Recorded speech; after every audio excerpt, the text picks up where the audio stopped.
Okay, so recap from last time. Oof, wow. So we had a night phase. They dealt with the St. Cecilia's gargoyle and resolved that threat.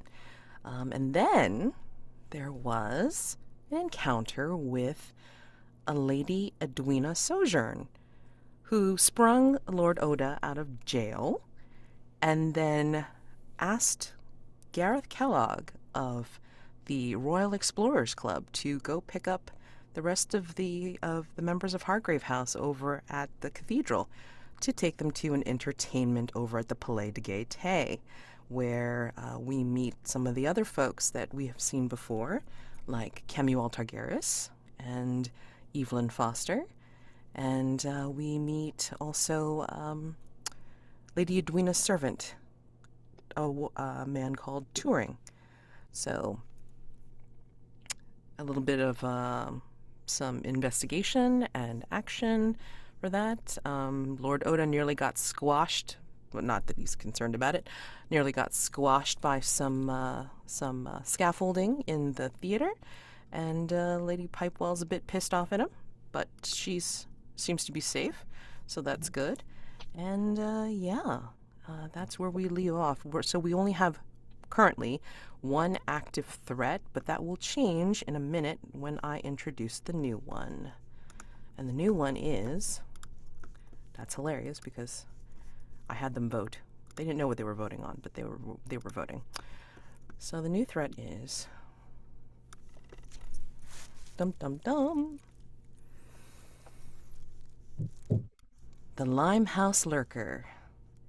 Jenny Johnston, the proprietor of an opium den in Limehouse, tells you a story that has not yet reached Scotland Yard or the papers. 3 people have been found dead in recent days, the bodies completely exsanguinated. The first was a prostitute called Soft Jimmy, found in a dark corner of the opium den. The second was a young mother, Charla Bell, found in an alleyway behind the Limehouse School. And the third was a Chinese sailor, Zhao Donghai, found outside a pub near the Regents Canal dock, the Dog and Whistle. Jenny, an informal community leader in Limehouse, has been keeping the bodies in her basement. She's hesitant to go to the authorities because she fears it will cause trouble for the small but thriving Chinese immigrant community in the district.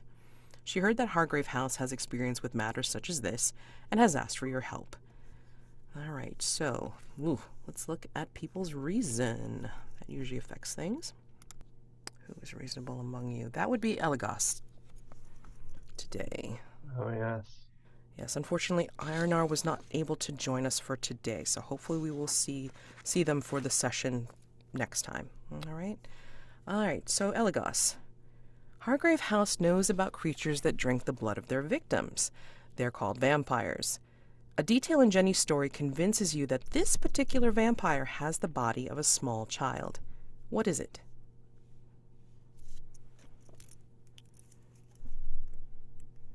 I'm gonna be honest, I wasn't here for the story, I don't think. Oh. Or are we making it up now? You're making it up now. Okay, I mean, the easy answer is child's handprints. But I think the real answer is that it came in through a very small opening. Like perhaps a gas, a vent in the ceiling, or a window, or down the chimney. Okay. All right, great. Now, this vampire is physically a child, but doesn't mean that it's young. Vampires never physically age beyond how old they were when they were turned, and an old vampire has to be handled in a different way from a young one, okay? So the threshold question for this is the vampire young or old? This is a complexity 4, all right? And then leads to the next question, depending on how you answer, which will lead to the resolve, okay? But the first question is the vampire young or old? Now, the existing threat is the West End Wraith, okay? So, guys did some investigation, then you had some clues that you gathered. Let's see. All right, so 4 clues on the table so far. A script bearing uncanny resemblance to the current situation, an illicit business smuggling opium, a cleanly cut guideline, and a news article concerning the death of Lily's parents, clipped out and well handled. Okay, so the threshold question for this threat is Lily DeVere or Billy Bowman, Lady Pipewell, the target of the Wraith's obsession? And does the Wraith seek to help or harm them? Complexity 2. Okay, so you have more than enough clues to solve that threshold if you want to answer a question for that. But I will leave it up to you to decide what you want to do for this day phase. All right. And yes, I know I still owe you guys a mastermind clue, but I figure I'm going to work that into the fiction as we go along. Okay. So let me start with Lord Oda.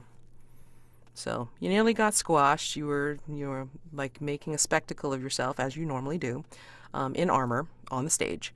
What would you like to do this morning or today? I would like to visit I believe in the this is just out of character knowledge, but there is a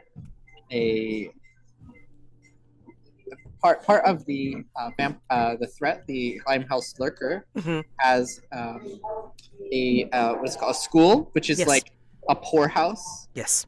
right? I would like to visit the poorhouse and maybe comfort a few orphans. You know. Oh my goodness. I just want to remind everyone of our lines and veils before this happens. I am going to just do my best to comfort. All right, so the death must be a shock. All right, so let's see. Okay, so veils, just a reminder, a veil is bullying, harm to children, harm to pet, domestic animals, slurs, torture, and child sexual abuse, okay? And line is harm to pregnant people, homophobia, transphobia, intimate partner violence, racism, sexual assault, sexual violence, and self-harm for intent to suicide. So those are lines and veils. So, I mean, some of it might be covered here. So, like, you know, again, just gloss over that or do not mention it. Fade to black. And then if I overstep, you know, like, please feel free, like, X me out, call me out in the chat. Okay? All right. So, Lord Oda wants to go visit the Limehouse School and be a comforting presence. That'll be interesting. Eligos, what would you like to do? Or would you like me to ask Lady Bloom first? Yeah, no. Let me. Yeah, ask. Mildred, what would you like to do? Oh. Well, I would like to take a vulnerable move, but I was also planning on going to the Limehouse School. Okay. And now I have an even bigger incentive to go to make sure that nothing untoward happens. And to make sure that the kids are all right. Yeah. So I will be accompanying Mr. Oda to Limehouse School, whether he likes it or not. Okay. And I think I will. I definitely want some vulnerable moves. So, I mean, if I could get one from each of you, that'd be great. Yeah, I mean, like, maybe, this is the day phase for sure. Yeah. Maybe I could start with Eligos, and then maybe Lord Oda and I can have one on the way to Limehouse School. Sounds good. I think at Limehouse good, because there'll be children around for you to engage in. Perfect. That's true. That's true. Eligos, what would you like to do? Besides the vulnerable, the vulnerable move, of course. We still have questions about the Wraith, don't we? Yes. You have the threshold question to answer first, and then and then you will have. Let me access. look that over, but I do think I'll be going to the Palais. Okay.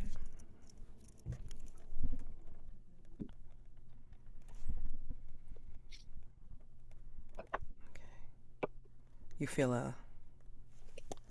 What is a guideline? What is a clearly cut guideline?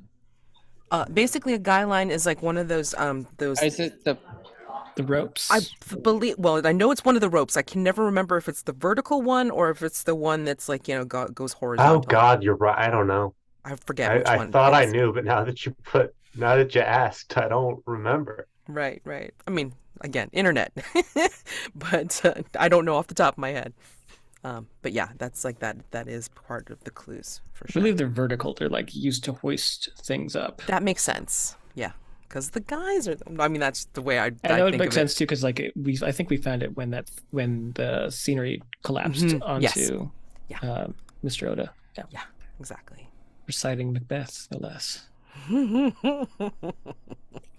I have I have an idea for the rest and wraith if we'd like to answer a question.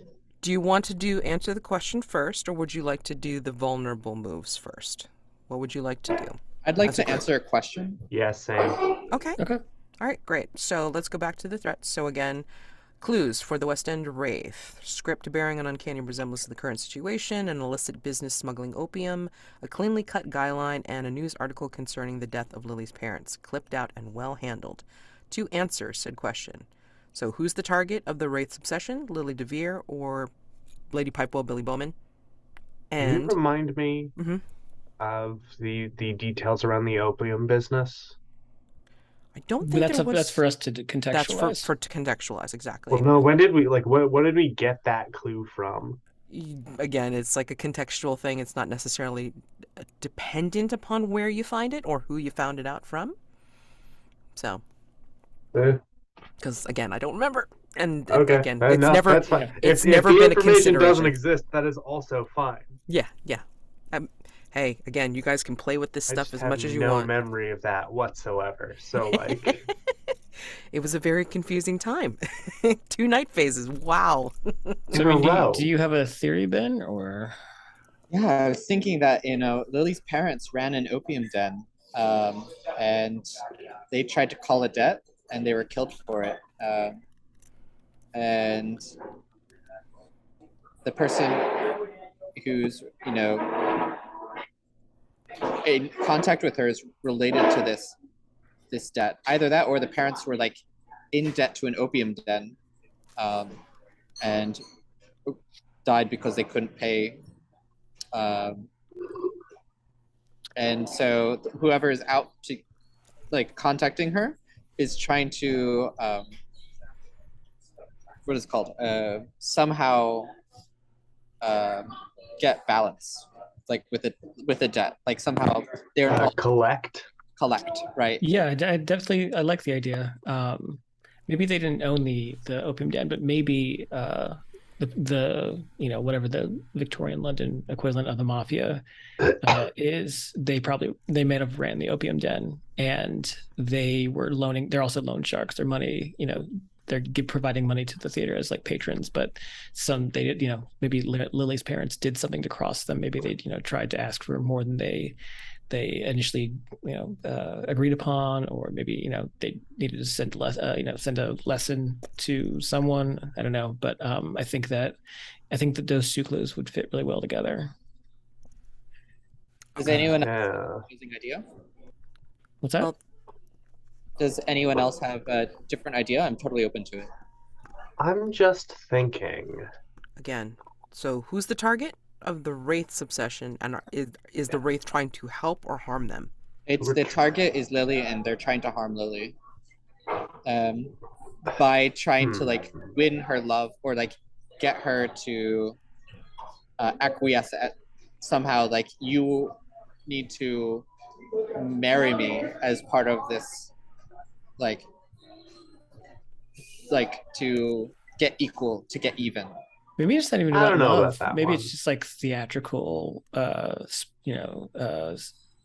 of theatrical in a way that a movie slasher villain would create these grand gestures. So the cleanly cut guy line trying to topple the scenery over onto Lily, but it ended up striking Lord Oda.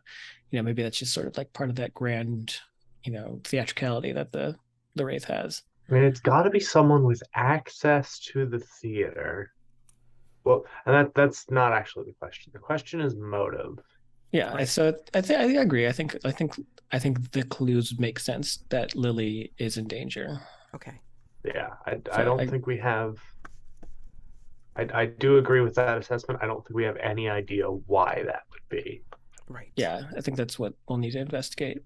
Okay. So hold on. Let me. But I think at least those 3 clues are strong enough to put us in the positive. All right. So you're using the illicit business, smuggling opium, the cleanly cut guy line, and the news article. Mm-hmm. Okay. So let's do this, this, and this. Who wants to roll with a I plus say 1? Ben rolls because this is Yeah, he's in the driver's seat. And also, Ben, there's a dice roller in the chat for the Oh, Zoom chat. Okay, that is a 7 Okay. plus 1. So 8. Nice. All right. So successful. So I mean that's a hit, and so that unlocks the right next question. So Lily's the target, and then trying to harm. Let's pull that question. All right. So the next question is: if the Wraith seeks to harm, what motivates their obsessive pursuit of the target? That is a complexity 4. And so the resolve for this threat is... come on. Resolve the threat by tracking the Wraith to their lair for a final confrontation to kill or capture them. All right. So again, complexity 4. What motivates their obsessive pursuit?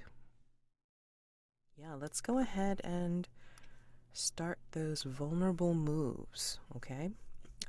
So this way we can get those done during this today for investigative, well, you know, vulnerable move, investigative, all that kind of stuff. So who would like to start? Or basically, whose vice is being engaged and who's framing it up? Okay. It's interesting because Eligos is his comedies, right? Believe so, yes. Does it have to be like stage show comedies, or can it just be like, reading, funny books, or, performing stand-up comedy in his room in his mirror? Well, I mean, like, how about this? I mean, like, it could also be something where, he is engaged in reading from, one of the Commedia dell'arte. Okay. Oh yeah, things, and then like, maybe Mildred comes upon him in that way. Although I would ask you to, if you're gonna initiate one, initiate it with Lord Oda, because I can only initiate with you. Oh no, yeah, Lord Oda and I are gonna have one later, but right now we're gonna have one. Sure. I can always initiate one with you, Eligos. It would be fine. I really want to see what that would be like. Like I simply have no idea. Because basically, if you're going to do that, Lord Oda, you got to frame it up, because Eligos can't ask for it on his own, being the Factotum. I can only go to Lady Bloom. It's only proper. Yes. Well, that's what I was saying. Oh, go on. Oh, I would. We could do 3 vulnerable moves if you want. You can do it with Eligos. I do it with you, Jack, and then you can do it with Eligos. I would do it with Jack, and then we could have that trifecta, and that would be like a morning. But I'm not sure. Yeah, I mean, I don't think I need that. Like, I don't even think I have a condition marked. Oh, really? Okay. Then, I know. You can always get a clue from a vulnerable. So. Oh, all right then. Yeah, if it's your vice. Mm-hmm. Yeah.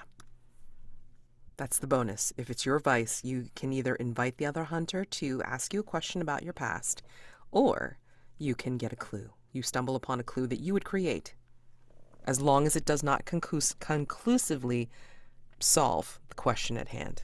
Yeah, so that's what I was thinking. Like maybe you're reading a comedic novel, and then Mildred comes. I like that.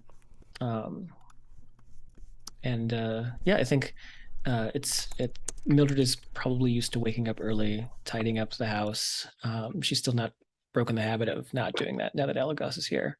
And so I think that when she's up and tidying, there's a moment where she maybe hears, I don't know, and you can override this, Chris, if you want to, but I think maybe here's some like light chuckling from whatever Eligos is reading, and it gives her pause, and she's got like a feather duster in her hand, and she taps gently on the door. Yes. Good morning. I Oh, hope I'm not disturbing you. of course not. And Elias will like get up and stand very straight. Oh no, you don't have to do that on my behalf. I heard you laughing, and it's strange. I I can't ever recall you laughing around me before, so I was unsure. Well, it's not proper, madam. It's I'm it would be improper for me to show any of my bring anything of my emotionality into my work. You understand? Yes, work. Well, I knew it couldn't be Mr. Oda. It wasn't. The laughter was not as diabolical as his. But well, very well then. If this, I don't want to interrupt you. And she starts to kind of like No, it's no interruption at all. If anything, I'd prefer it. I'd prefer the company. I didn't think you were awake. She stops from turning around completely and turns back around, and like holds the feather duster in front of her, in both hands. Would you care for some tea then? Oh yes, I'll get right on that. No. It was my offer. I insist. Okay. She smiles, and she'll guide him down to the kitchen, and she'll start whipping up the tea the way that she does, and she'll present. She'll probably like a little bit of like little, it's like a good maybe like a breakfast scone was, she's got something like that going on there too. But she'll present a little tray of those and a full tea set, and she'll pour tea for Eligos and herself, and there will be a third cup out should Mr. Oda need it, as well as a fourth should Smoke want it. She is nothing if not polite. And she'll sit across from him and just very quietly sip on her tea. So, no, go on. If I may speak my mind, madam. Of course. This is the most dreadful tea I have ever tasted. I'm sorry, I must have oversteeped it. Yes, no, black tea is a finicky thing. As much as people think it's for commoners, but listen, if you want, I can teach you. If this is something you're interested in. I've just grown so accustomed to having my tea like this that I guess I forget that it's not that it's something of an acquired taste. It's not for everybody. Tell me, what were you reading that was so funny? Oh, it was some recent French story about a man who turns himself into a pickle. It was quite entertaining. Oh, well, sounds rather droll. Perhaps I'll be able to read it sometime. If you. Oh, do you speak French? Have you learned? No, it was not one of the languages that I was taught. I'll work up a translation for you. Don't even worry. Thank you, Eligos. I do appreciate that, and I, again, apologize for the tea.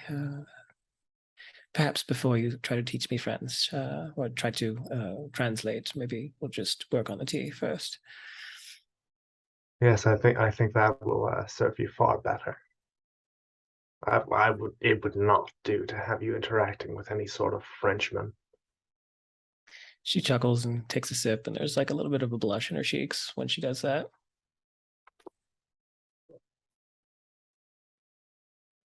I think that's a good place to cut that. No, I think that's scene. It's very quaint. Oh God, so damn cute. Oh my God. Okay, so Eligos does not have any conditions. That was my bad. I should have slapped you silly with this. Yeah, dang. I failed so many rolls. Oh my goodness. I'm like, I have to get better at that. All right. So, Mildred, which do you think is an appropriate condition that you think you've taken care of? I think anxious would fit. I think Okay. she feels relaxed around Eligos, despite the kind of like weird dynamic they seem to have. Sounds good. She's not good at having a servant. Mm. Okay. So, yeah. And since it's your vice, Eligos, you can invite Mildred to ask you a question about your past, or you can stumble upon a clue. Again, you would create the clue and let me know what it is. It just cannot conclusively answer the question at hand. I think I'm more interested in a question about my past. Okay. Since, yeah, I mean, like, we're just going to continue on with that because it's like of the way things are, Mhm. you know, I'm going to work out with the vulnerable move. So yes, go ahead and make a request. Or, Do you mind if I have a minute to think about it? Maybe check in with Lord Oda. I don't know what the question is. That's fine. Yeah. Yeah. I'll think about it. Lord Oda. So you have one condition that you cannot remove, most beloved, but you do have a condition that you could conceivably remove with Mildred. What would you like to do as we are leaving some time to think? Yeah, I would like to engage Mildred in her vice, if possible, of watching children at play. Yeah, we're gonna do that at Limehouse School. Yeah. Yeah. Would that be all right? Is it Yeah. just cutting there? Basically, like, you know, Jack is trying to formulate a question for Eligos. I think I have my question. Okay. Oh, Yeah. okay. Oh, you're Yeah. asking me what you would recommend I suggest you ask? No. I think it was just more like, what is he doing right now? Yeah. Well, like a cutaway. We just needed to give Jack a second. Oh, okay. Yeah, You know, we just see Lord Oda just probably. I think he would be watching Greco, the second-sided boy, in his like little cauldron in the garden. But that's just what we're doing for a moment. But creepy. Such a creeper. Whatever. Okay. I love it. Okay. Yeah, so back to the breakfast table. There's a moment where Mildred finishes her tea and sets it down, and there's definitely like a moment where she's almost like working up to courage to ask, but she looks at Eligos very directly and asks, "You've been gone quite a long time, and I know that I've been gone as well. What were you doing while we were not together? Were you with my family?" Not your family as such, but people who have an interest in your continued development, yes. What do you mean by that? I'm afraid I can't say. Unless I have to say, in which case I have more cryptic nonsense to spill. You just have to answer truthfully, not necessarily completely, so it can be as complete as you deem necessary. Cool. Eligos, I would be lying if I didn't say that I found that troublesome. I need you to know, madam, that I want to tell you more than anything, but it's just not something that's possible. Very well then. And Mildred gets cold in her way and just becomes very like the bridge, the wall comes up, and she begins to take the tea away and goes to the kitchen. I should really be going. I know Mr. Oda is wanting to go check out the Limehouse School, and I can't rightly let him go by himself. Good day to you. And she just rushes, not rushes, but she briskly paces out of the room. All right. And then we're going to carry over to Mildred. I guess, we could just speed through to you two, I would assume, taking a carriage over to Limehouse. I would just like to frame a scene at the Limehouse School so that we can do the vulnerable move of watching the children at play. Okay, well, as you approach, I'm just going to do like a little description because that leads to a paint the scene. So Okay. before you do that, please. Yeah. okay?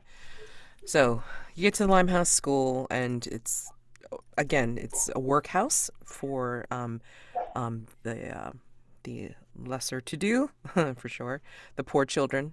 There's filthy children all over the place. There's a frustrated mistress storming away from a group of girls not learning to sew. And there is the high smell of unwashed bodies here. Paint the scene. Workhouses like this are where poor children are sent to be managed until they're old enough to be turned out. What signs of deprivation do you see?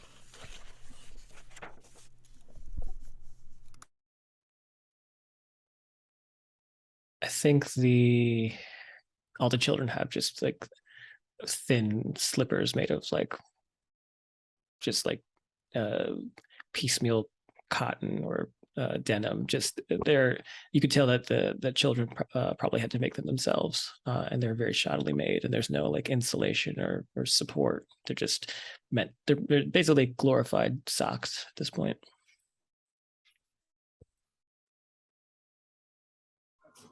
The only pets the children have are the rats, and they play with them and have them do tricks. They're all smaller than average. They're all not stunted per se, but the tall kids can't work in these conditions.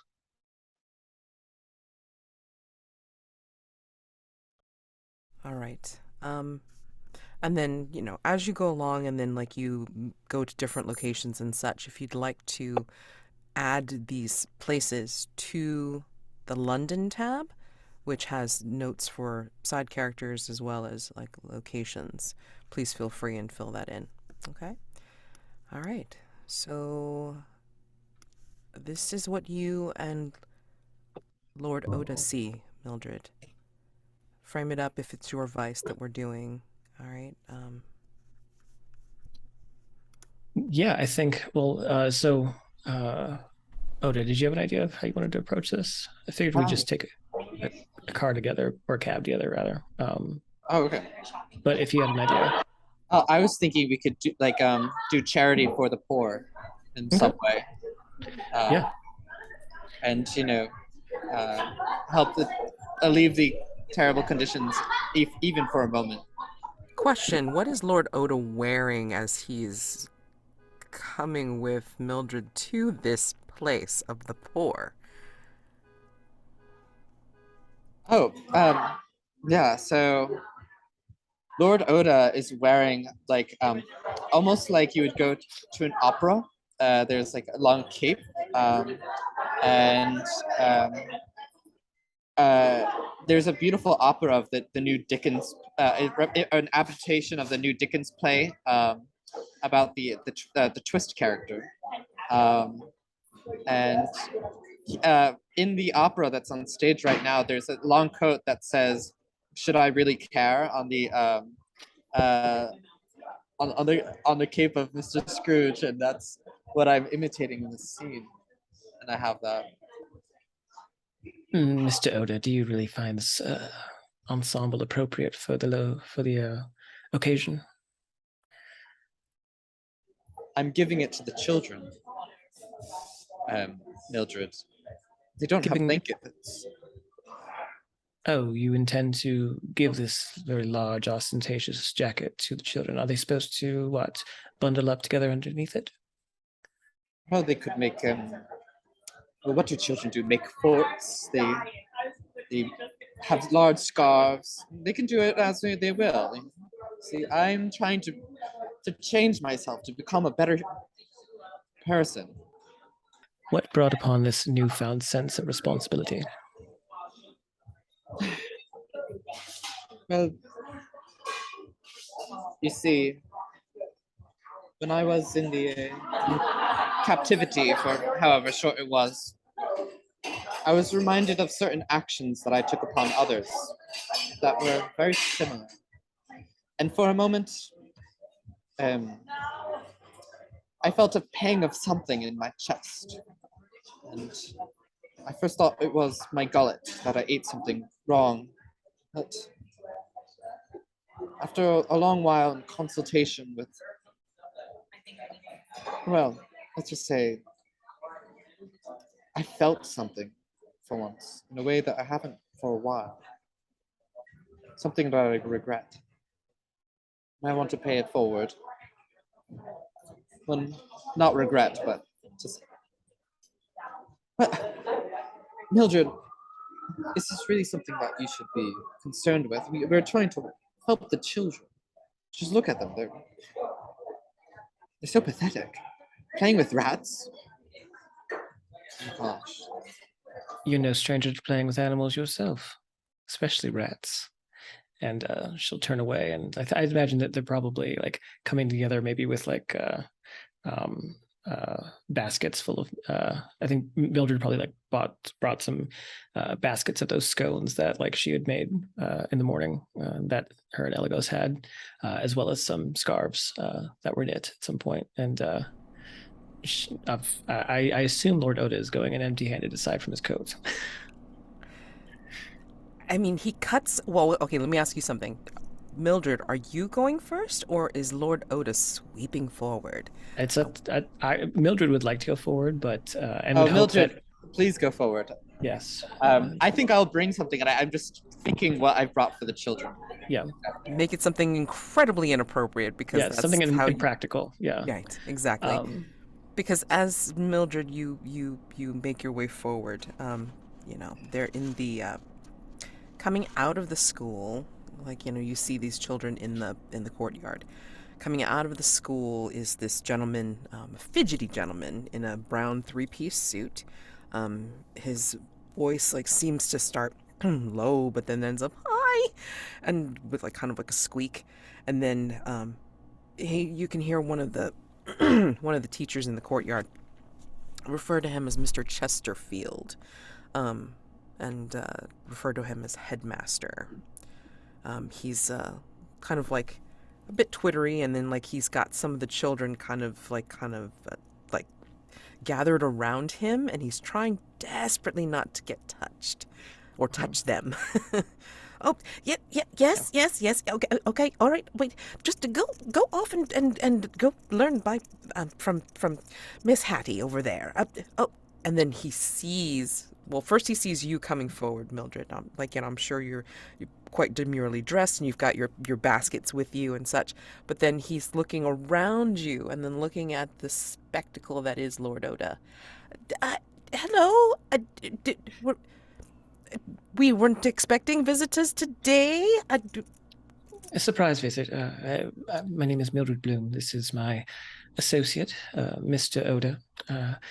We are from Hargrave House in Belgrave Square, and we wanted to show some charity to the local children. And there's a moment where she sees some of the kids are like nestling and kind of like talking to their rats and not working, and she kind of smiles as they're giggling between each other, and then she looks back at the headmaster. But we brought some sweet treats, something for them to eat, if that's all right. Oh, that seems like a wonderful idea. Children, and he claps his hands, and then the children that are gathered out in the courtyard kind of gather around. He's still kind of like keeping them away, but trying not to touch. It's quite hilarious.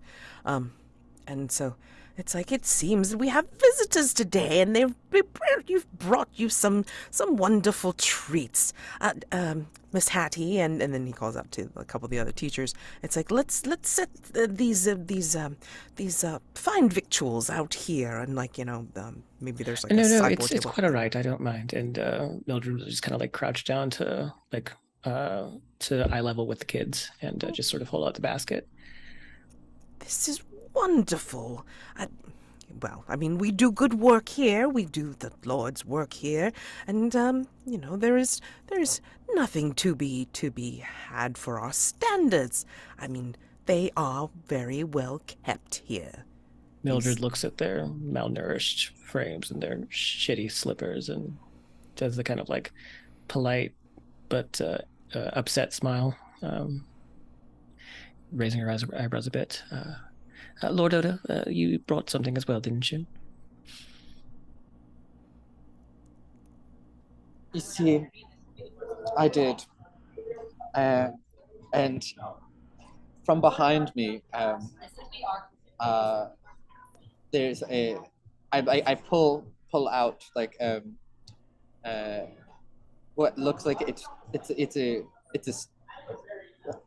you see, I know the children like to play with animals, as I do. My colleague did say that, and so I thought they might enjoy themselves with some varieties of animals that are slightly larger than rats.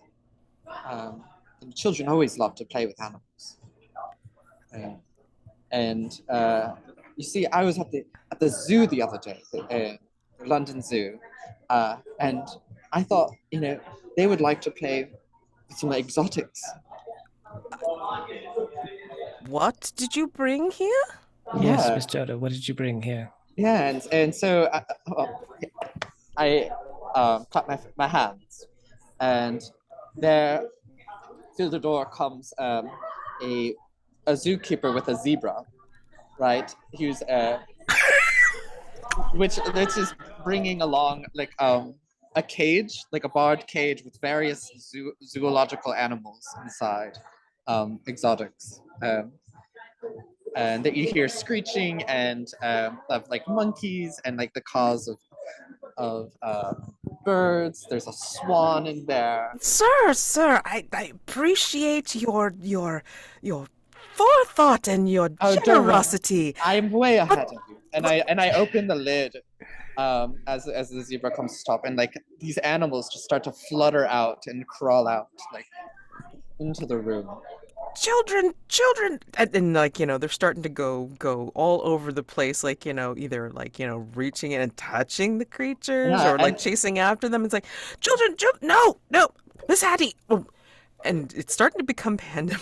Mildred's actually going to use this opportunity, I think, as this is clearly some sort of diversion, and knowing why they're really here. I think she's going to set the basket aside, and I'm sure some of the kids and maybe like a llama are gnashing out the treats, the pastries. But yeah, she wants to investigate, try and look around a bit. Okay. Sneak away. Okay. Well, right now you're on the courtyard. Where do you want to go? Jack, did we do a vulnerable move? It wasn't really vulnerable. We tried, but you brought. We brought. When you bring a menagerie, it's kind of difficult to be like intimate. It's true. It's true. Goodness, so gracious. I apologize. No, we're still here. So we can still make it happen. Yeah. But yeah, what do you want me to roll? Do you want me to roll? Depends on depends on what you're planning on doing. Are you planning on talking with anyone, or are you planning on looking? The building. She's looking in the building. All right, so I'm gonna say this would be composure because you're trying to sneak in. Okay. Undercover the diversion. That is a 9 with a 0, so 9 total. Okay. All right. Okay. So your clue is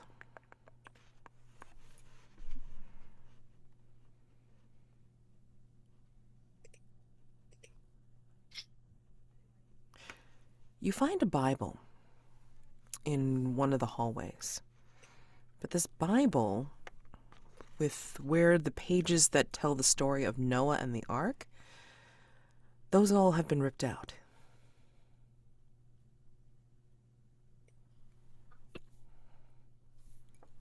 Yeah, she'll look at it curiously and then realize that one of the parrots is starting to get into the building, and realizes that the door is still open. And so she'll rush out, trying to shoo the parrot out with her, and close the door behind her so that she's back in the courtyard with Lord Oda. Right. I'm going to go flip over to Eligos while you guys get yourselves sorted at Limehouse. Eligos, so you've made your way to the Palais, I believe? Yes, I had questions. I had a whole routine planned. I knew exactly what I was gonna do. all blasted out of my mind the second a zebra showed up. I apologize. This is why we write stuff down. Yeah. I had know. spent the last like 5 to 10 minutes looking for where did my pen go?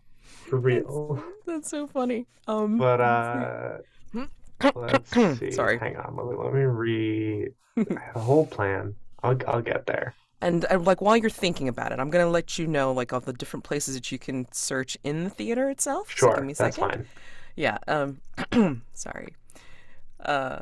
Okay. So of course, like you've been in the foyer, you've been in the stalls yourself, and then like you happen to be at one of the private boxes the other night. And then you've haven't necessarily been on the stage, I don't think, or you have been in the dressing room. And then you I've have been in not the looked at the gods back yet. office. In the Not back looked at office? the gods, no. No. So those are the different places that you could possibly search. Do some investigation. Again, like this would probably be after, of course, the breakfast. So it would be mid-morning. I mean, again, the workers are there, like, stage hands, cleaners, people that would be there during the day to just make sure it's spruced up for the evening entertainment. It's like, and then like the cigaretted fellow that you had talked to the other day, like accosts you again, like seeing you come back right again. It's like, oh, you can't get rid of you, can we, Governor? I'm on contract, mate. Eh, evidently. Well, I mean, can't speak of exactly what's happening, but I mean, all we can say is it's like, good luck to you, mate. It's like, hope you find what Cheers. you're looking for. All right, then I'll go find Lily, ask to be led up to the gods. Yeah. So, we're just gonna speed right to that because it's like this is something we've done this. This is something that's very specific to the person that is going to investigate the gods. A precarious set of catwalks and rat lines running above the stage. A vertiginous distance below. Winches, counterweights, and stowed scenery festoon the place, while the performers scurry about on stage like ants. Paint the scene. This is just for you, Eligos. Why are you tempted to take one final step from the catwalk? And what do you see that stops you?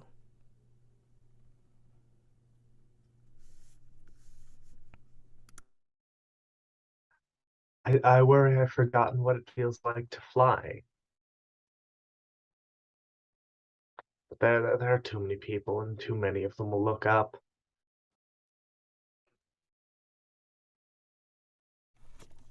Damn.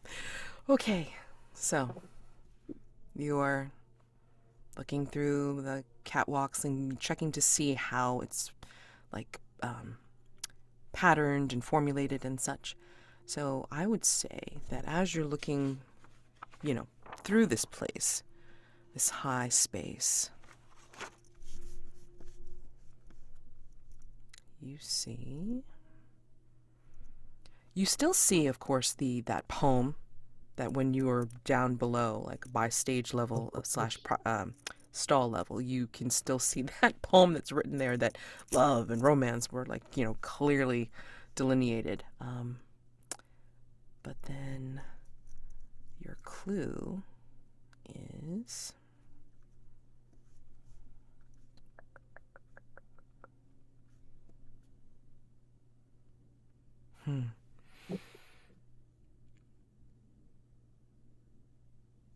you find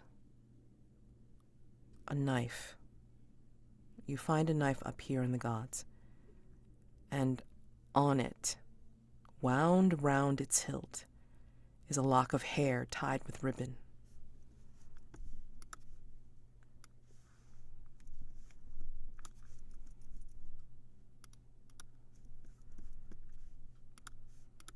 Ooh. Yeah. Let me go ahead and make a copy of that.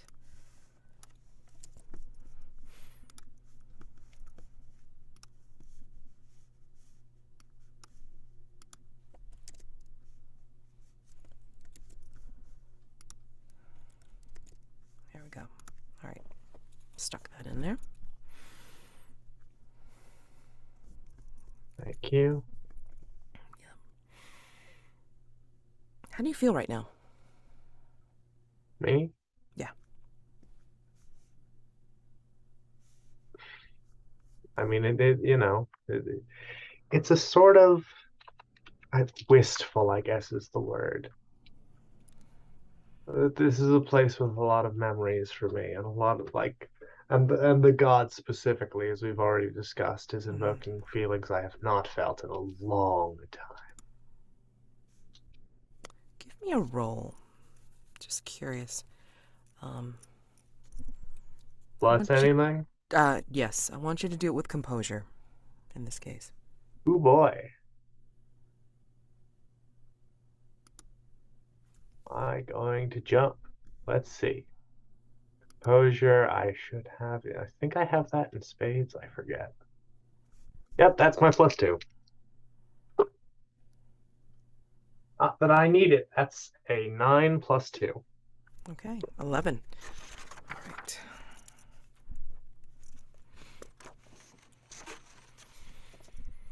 All right.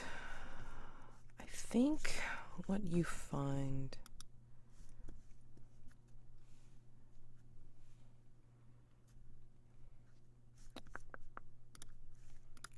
Oh, that was weird.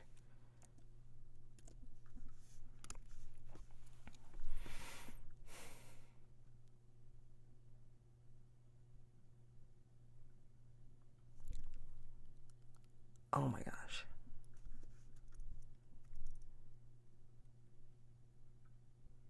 Okay. There's 2 clues here. I'm going to admit it. There's 2 clues here that I want to use so bad, but I don't know which one I want to tell you about. I've got a coin to flip if you want.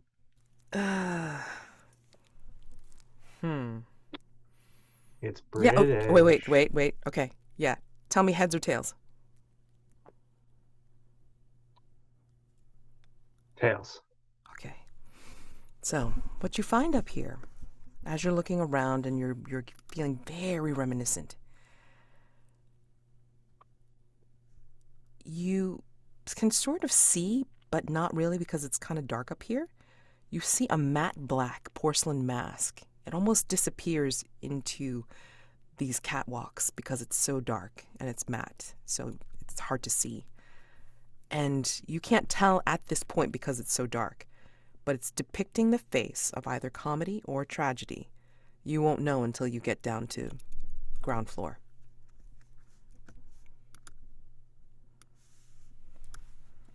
I'll let you decide when you get back down. And I'm going to put that into the clue list. Have we established what's currently being played? What the current show is? Funny you should ask. So, when Lady Pipewell was doing the one-woman show, before being so rudely interrupted by Lord Oda, and you guys were busy investigating for the most part, or talking with whomever was in the private box,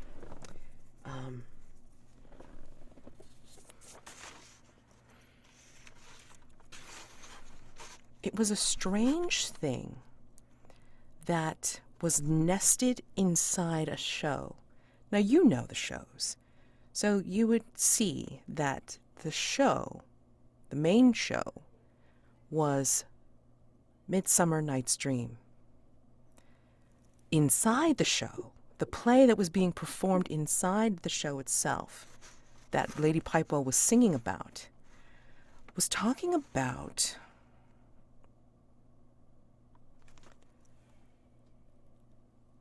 Titania visiting Queen Elizabeth so long ago, one last time to say she's returning to the fairy realms. And Elizabeth begs her to stay, but Titania has grown bored of mortal dealings and wishes to frolic with the fae again. And then, whether from withdrawal of Titania's magic or grief losing her friend, Elizabeth falls into a settled and unremovable melancholy before passing away. Well, that's not in the original. No, it's not. And in fact, one of the things that you didn't necessarily notice, but I'm going to give this to you as a mastermind clue. Woo. There is a picture of... Here we go. There's a painting that's discovered in the theater of Queen Elizabeth, almost as a kind of like a backdrop to this show. And it's depicting her being watched by an unidentified person. That is your mastermind clue.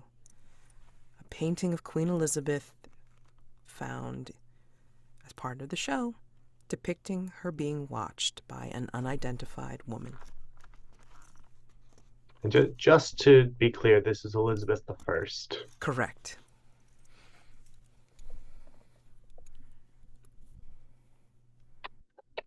Victoria's ancestor, yes. All right, cool. That is some stuff, let me tell you. Mm-hmm. And actually, as you're up in the gods, and you see the actors, like, doing rehearsal and just doing a kind of like experimenting, maybe perhaps, just saying lines or what have you, you see cavorting down on stage, sort of with the show, but not with the show. You know this show. You know what the lines are and such. There is a squat but wiry gentleman that is kind of like around in the wings, and he looks like he's declaiming some of these lines, but offbeat of the actors that are actually on stage. And he looks up at you. You see him look up at you, and he makes a salute.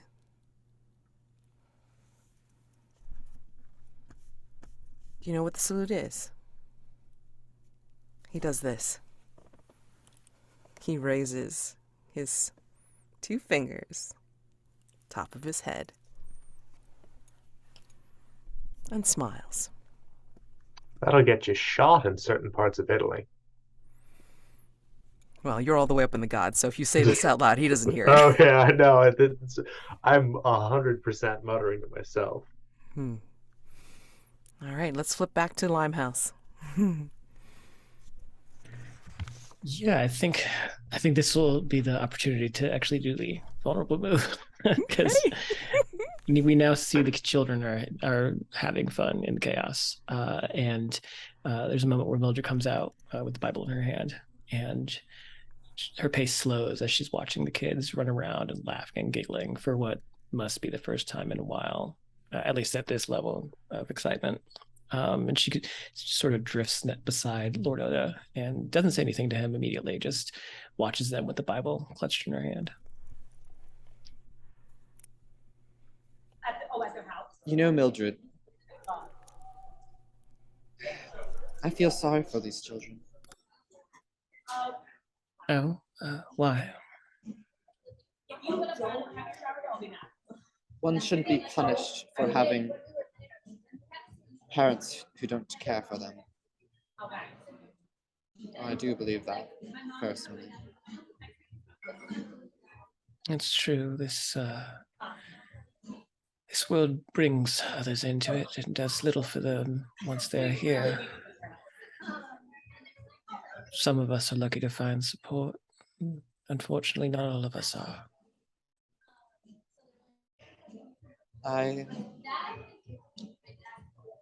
I've been alone for a long time, and being at Hargrave House is a sort of support. I sometimes feel like I'm childish, like these children in some ways. Yes, you are.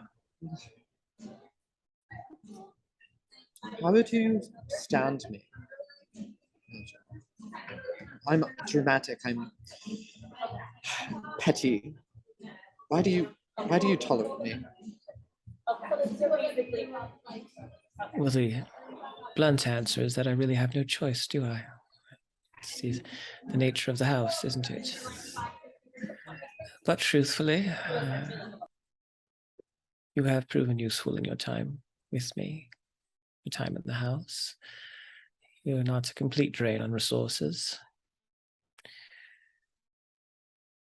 I'd be lying if I didn't say that some of your exploits weren't entertaining to me, even if I've had to clean up the mess afterwards. Well, you'll have to clean this mess up as well. But Mildred, and I lean over. I want to say, you are far my favorite other resident of Hargrave House. Eligos is trash, but you are quite beautiful. And I've been thinking of late. I gestured to this like very operatic coif, this neck scruff, neck cuff I have. Oh, you see, when we were at the theater last night, I saw in the rehearsals or afterwards, they were running lines, and there was a part of the play where they were talking about a Titania's relationship with the Virgin Queen, and I'm feeling this silk scarf that is studded in diamonds, this neck ruff, and I say, it inspired me to take out my own.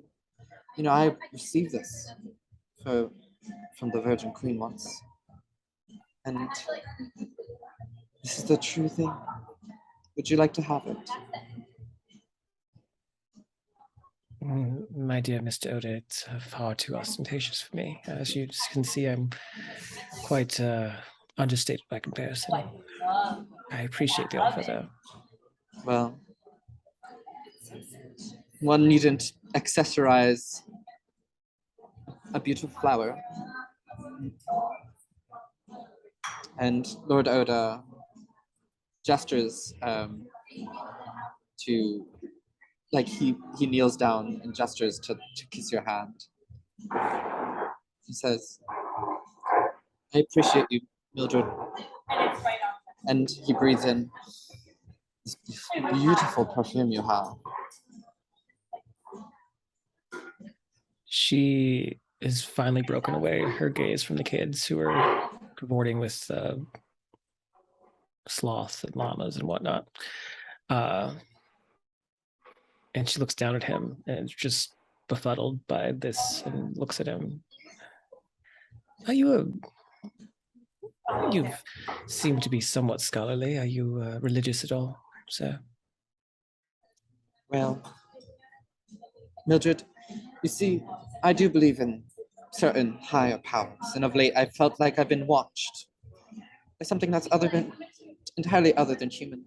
Of course. Well, here, perhaps this will provide you some guidance, and she'll give him the Bible that she found inside. Is there anything special within the Bible? It's the clue. It's the one with the pages of the story of Noah torn out. Oh, okay, beautiful. Yeah. Mildred. I don't even know. Thank you. I want to repeat what I said before. If there's anything that I can do to heal the rift between us, just teach me how, and I'll do it. I'm a man capable of many things. Fabulous. You can just tell when someone's. And if anyone's trying to harm you, I will crucify them. Lord, Mr. Oda, she catches herself slipping on the honorifics there, but she resets herself, and Mr. Oda, I know that's not an idle threat, and to that I say I'd be lying if I wasn't flattered. And she sighs and looks at the kids again. There's something. Restraint is a sign of sophistication, and she kind of looks up and down the coat and the ruff, and not the kind that involves the red ropes that you left behind in Criminal Gardens.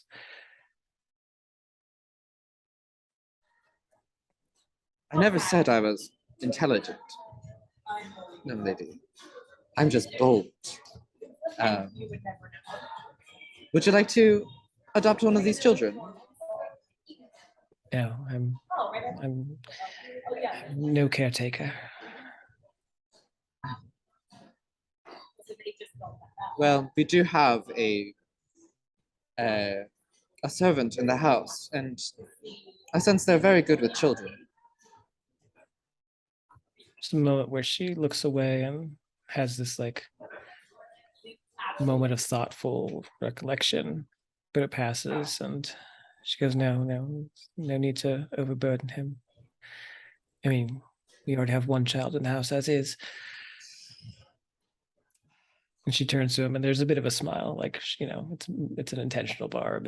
And you know. Lord Oda smiles as well, and then hides his laughter, then goes to play with the children and the animals.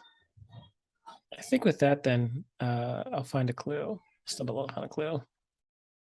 Brilliant. Okay, so yes, we can close out that scene as Headmaster Chesterfield is twittering away and like, oh, what? Oh, no, don't eat that, no.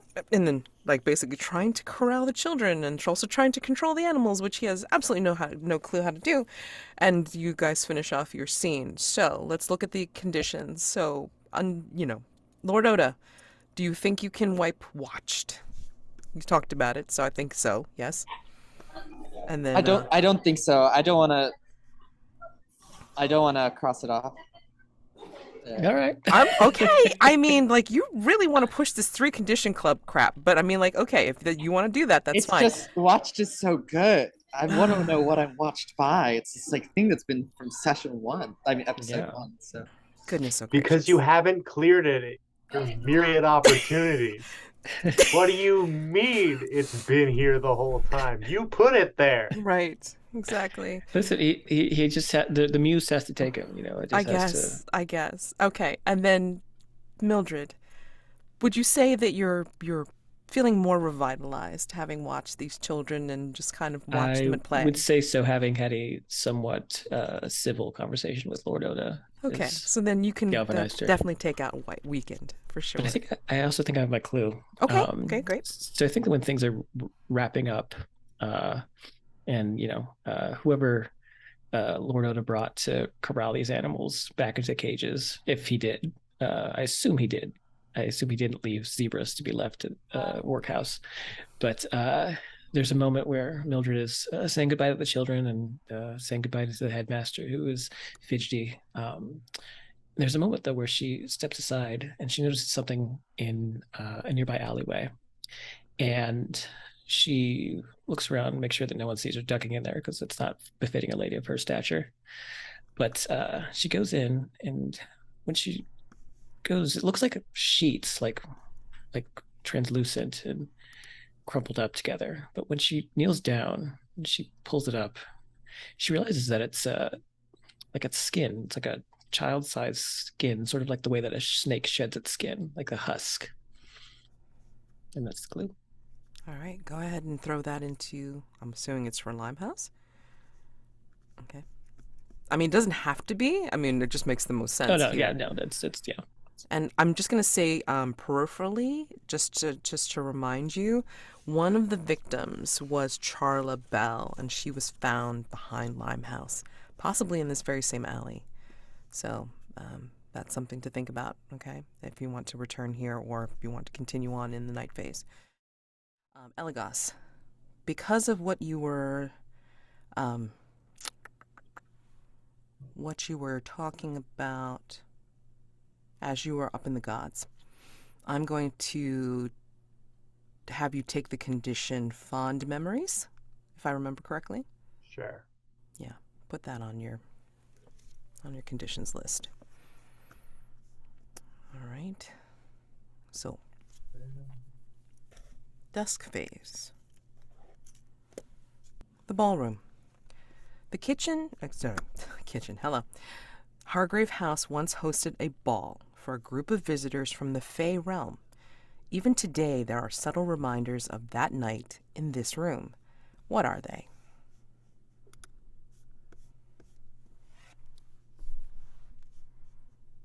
And you've made a tab in the character keeper of Rooms of Hargrave House, so feel free and Yeah, we add to it. have. Yep. Let's keep that up. I'm gonna say that on the floor, it's very finely, it's very finely polished wood, but there are scuff marks of boot prints, slipper prints, and most interestingly, of hoof prints.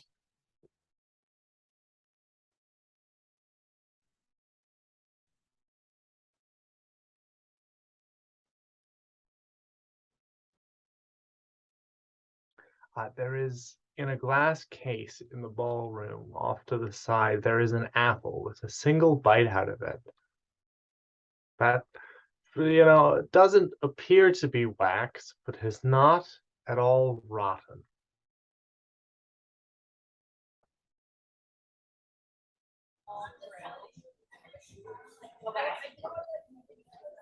I would say that the ceiling is made of glass, and there's mirrors all around, and to reflect the dancers beneath. But when the clock strikes midnight, the scene beneath the glass is not of our ballroom, but of a different space, something of space that's forested, and dancers can appear beneath, reflected above.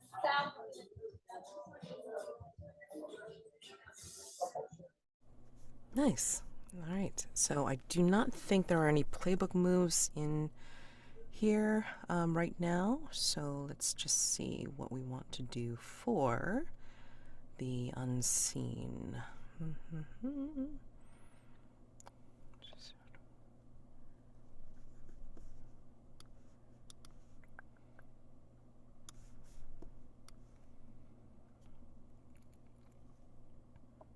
Oof.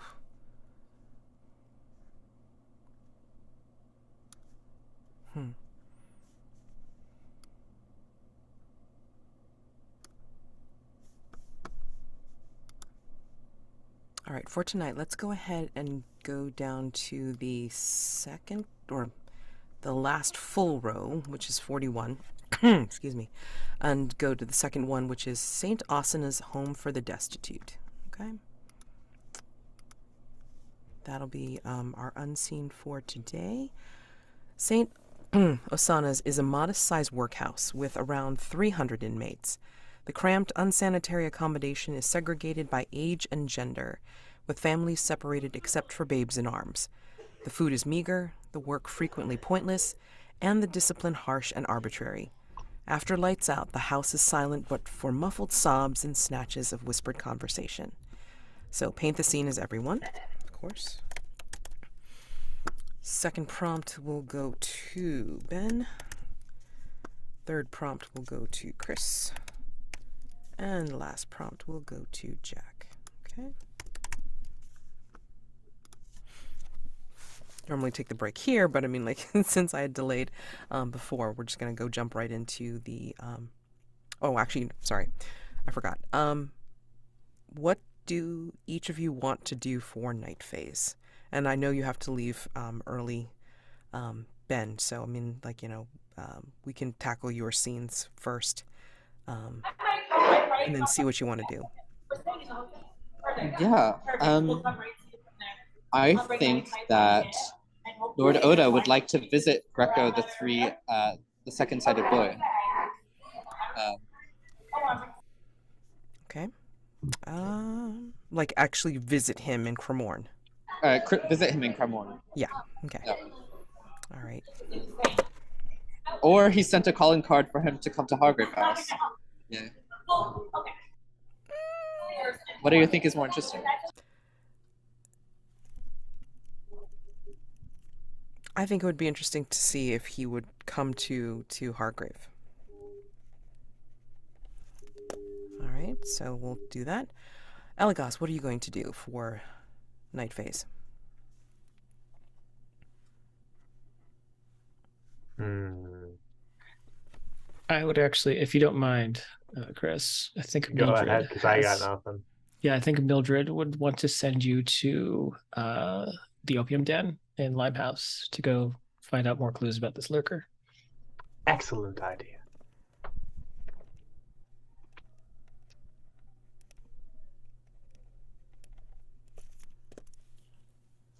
And Mildred, what would you like to do? I think. Let me see. I've actually unlocked a new move that I might want to use tonight. Ooh. Yeah, I'm actually gonna. Which is the ritual or the beacon in the dark? The beacon in the dark. Oh, nice. So I'm gonna go. Street walking through Limehouse. Trying to make myself attractive to dark entities. Nice. Awesome sauce. Okay, so let's go ahead and run through paint the scene. Okay, and then if somebody could go throw people's answers into the actual unseen, that would be great. Okay, so paint the scene. What signs do we see that this place is not just pointlessly cruel, but deliberately so? This is St. Osana's home for the destitute. All right, and this is for each of you to give a little scene.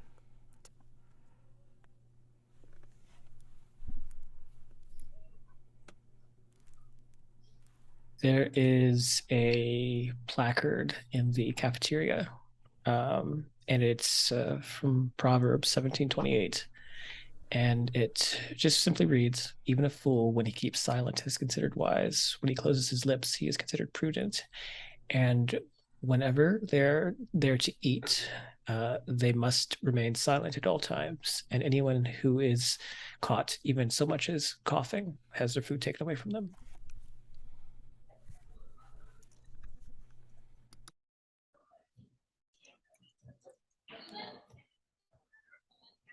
Eligos, please go first. Okay. There is a giant clock and calendar in the workroom so that you know precisely how long you've been working. They have little, every inmate has a little stamp that they put the number of days you've been here next to. For back pay, they say. There's a proverb that. Wait, let me check safety. Give me a moment. Well, there's a proverb that folly is if you strike him with the rod, he will save his soul from Sheol, from hell. Above one of the doors, and it goes into this room. It's a very small room where there is a man. He has only one leg, and he's kneeling over a bench, and there is a mistress above, and she says, "You have not been working hard enough. I hear you're a soldier in the war, and that you would have a good work ethic, but you seem to have grown lazy over time, so we're going to have to fix that. Can you just show me a soldier's discipline?" Hold silent, and she goes to business as he begins to whimper and to cry.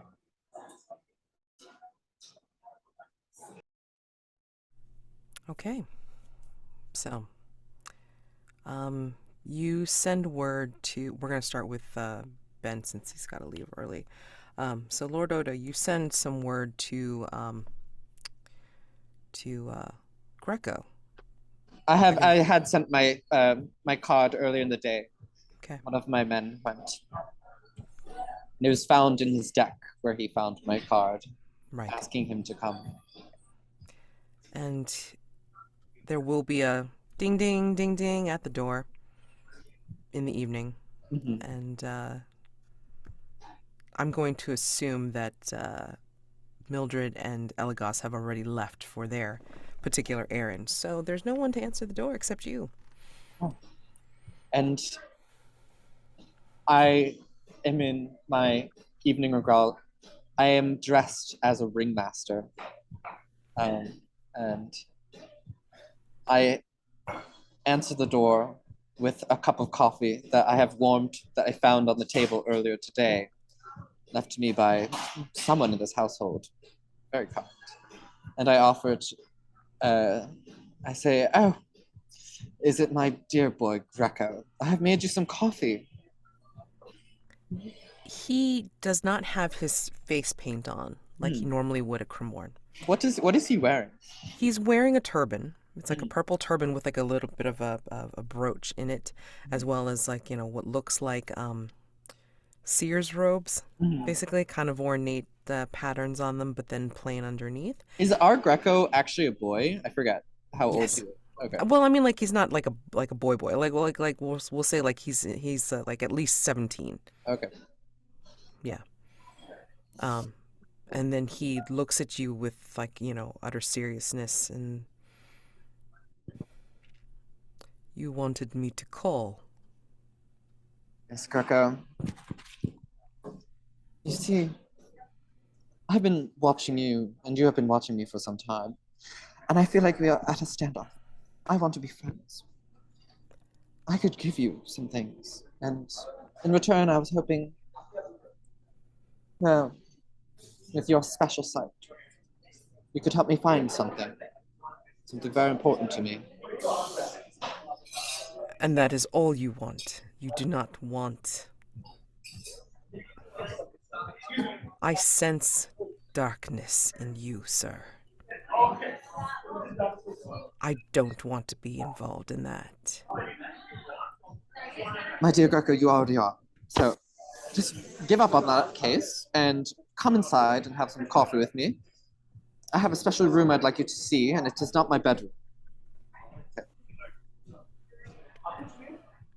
I can conduct my business if searching is what you need in one of these very open rooms here.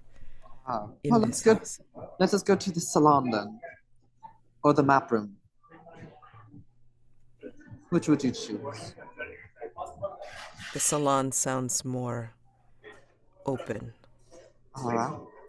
And Lord Oda swans his way to the salon where the piano's already playing.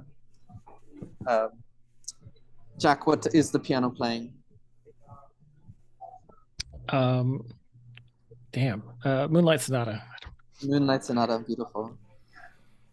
And Lord Oda rests the warm coffee, on a table rest, and starts to dance and offers his hand to Greco.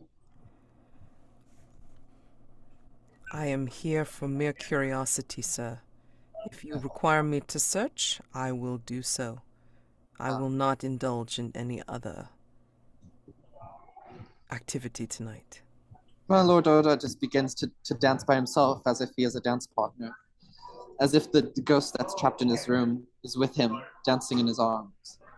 Closes his eyes, starts to spin. He says, Greco, my boy, you know who I am, and you know what I'm capable of. I don't know who you are, but I know you can see and find anything you like. Well, I used to have a lover, someone who was lost to me. And as I dance here, dancing without someone in my arms, I want to find them again. And I believe there's the only way to find my lover who's in death is through the Fae itself, as a threshold to the land of the dead. Could you help me find someone? A very special person in this city might lead me there and help me traverse this crossing I haven't been able to cross in eons upon eons. And in return,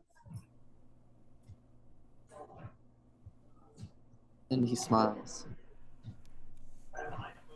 I can give you whatever you want. I know you fear me, and that's why you know my promises are true. In which case, and he leans forward very closely over the piano that's playing. In which case, I would ask that you leave me alone after I perform this reading for you. On your path to this search. A deal is a deal. And Lord Oda puts out a white satined glove and gives a grin, almost with a wolf teeth. Yeah, roll information move, please. And I'm going to say this, since you're dealing with Greco, you're not going to roll with sensitivity. Okay. Oh, and take a disadvantage because it's like you've got Most Beloved and you've got Watched. Okay, then I'm going to be using black satin gloves instead, or whatever gloves I have, the embroidered gloves. From your personal quarters. From my personal quarters. Okay. So that cancels it out, so you're doing a straight roll with 2d6. Sensitivity. Yeah. Yeah. Okay. And so Google Sensei, please. Okay, I got a 3 and a 4. What is my sensitivity? 1. Okay. So 8. Come back to you in a second. All right. So, Mildred. Beacon in Yes. the dark. Are you walking? Okay, so let's look at the move here. Let me just read this out. Sorry. When you walk the streets of London at night, your consciousness spreading across the city like a vast spider web. Roll with sensitivity. On a hit, you are immediately confronted by a threat or a personified danger related to the threat. You may ask them 2 questions from the list below. They will not answer directly, but rather in the form of a clue. On a 10 plus, the threat or danger departs as soon as the questions are answered. Okay. Fabulous. So I imagine that you are walking towards Limehouse or in Limehouse, just kind of seeing where you're. Yeah, I'm in between the school and actually I'm probably going near the docks because I know there was a sailor that was killed. Yes. Mm-hmm. Yes. So I'd probably be wandering the docks while Eligos is heading over to the opium den. Okay. All right. Go ahead and roll. That's a 7 plus 3. That's a 10 total. Nice. Okay, so you may ask 2 questions from that. You get clues, and then I'm not clear on that. It's okay, so you ask 2 questions, but do you get a clue for each? Is that how it works? I assume so. Okay, then I'm just gonna run with that, and then 10 plus, it will depart, so you don't have to worry about being complicated at the end. Go ahead. Which questions do you want to ask? I want to ask. I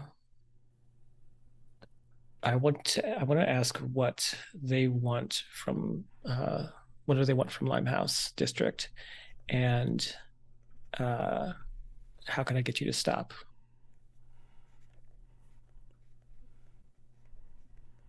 Okay. So with that.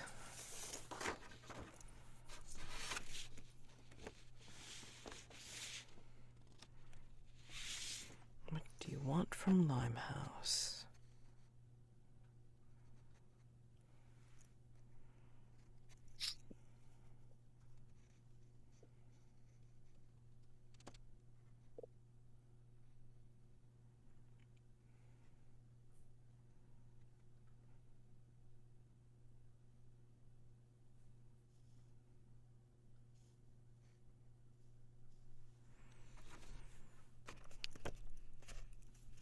What do they want from Limehouse? You find, or tell me what it looks like to you. As you're walking the streets and you're looking around, what do your eyes see through your sensitivity, through your... Yeah, everything's got this sort of I forget what it's called. It's like when you start to see the colors start to shift from an object. It's on the tip of my head. It's like a photographic thing, but all the colors of everything's just sort of shifting away from the objects itself, from the walls. Everything has this kind of iridescence to it. But the things that are dark in this area of Limehouse, the things that are unnatural. They are more vibrant in their vibrations in the way that the colors fluctuate. Okay. Because as you're looking and as you're seeing these things, you see in this vision, like almost like as if it's hovering in the air, you see what looks like a wooden toy Viking ship lost or discarded. And it's got that shifting of color. It's got like this almost like not quite there look to it. You can actually reach out and touch it. And if you do, you actually get it. You're actually able to hold it and then pull it out of your sight and be able to hold it in your hand. So that's the clue for that question. And then the other one is, how do I get you to stop?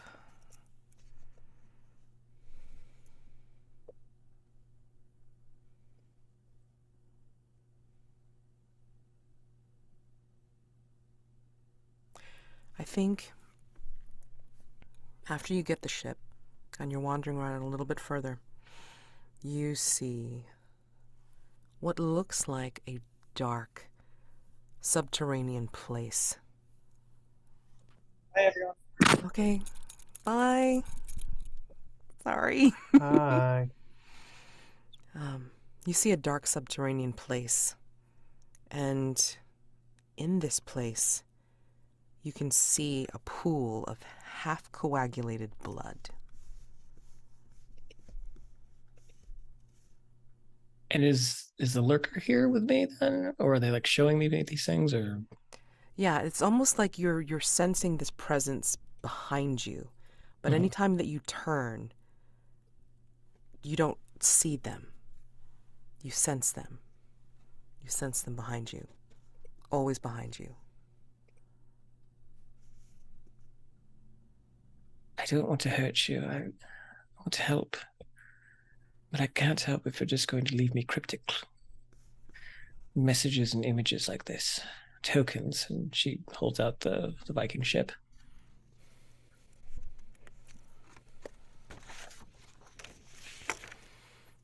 I think given your role,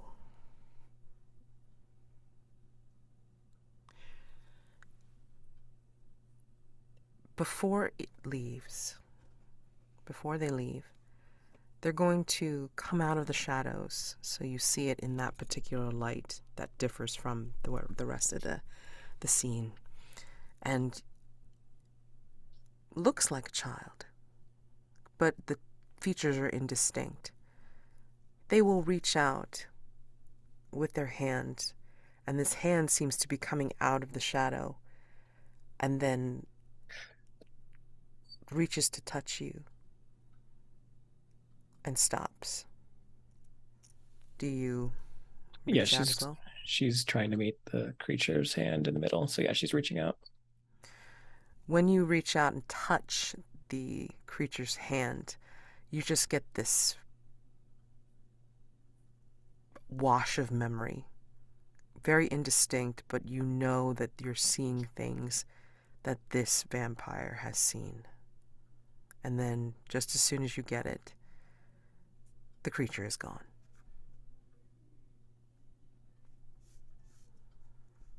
All right, party. All right, Eligos. So, you're being sent over to the opium den. All right, so give me a second. Okay. So, the opium den, it's dim, it's smoky here. It's got a heavy ammonia-like smell. And people of different shapes and sizes and classes and levels are lounging about on cushions. So there's a paint the scene to this, and so I'm welcoming for any details that you two have. Paint the scene. People from all walks of life patronize Jenny Johnston's opium den. What do you see that indicates this? All walks of life.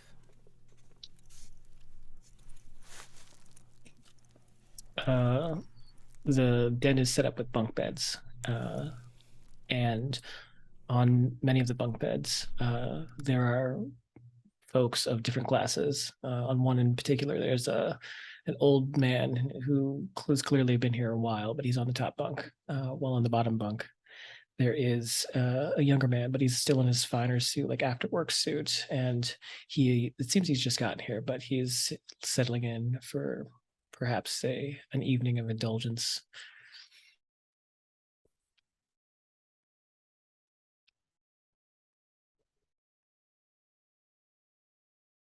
I think there is a shoe rack at the front.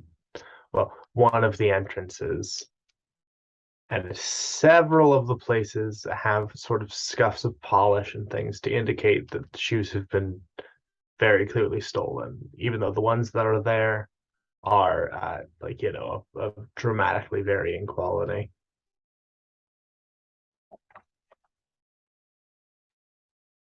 Okie doke. So, Jenny Johnston, the proprietor, will approach you. I believe she's familiar with you as being part of Hargrave House, Eligos. So she Oh, will. who doesn't know me? So, I mean, she will come to meet you. She's got a soothing disposition, which is helpful in this trade. She's very pretty looking, but faded. She's wearing a dark taffeta gown, and she runs a very successful opium den. And she looks after almost everyone that comes to her for help. So, yeah, she'll basically, tell you,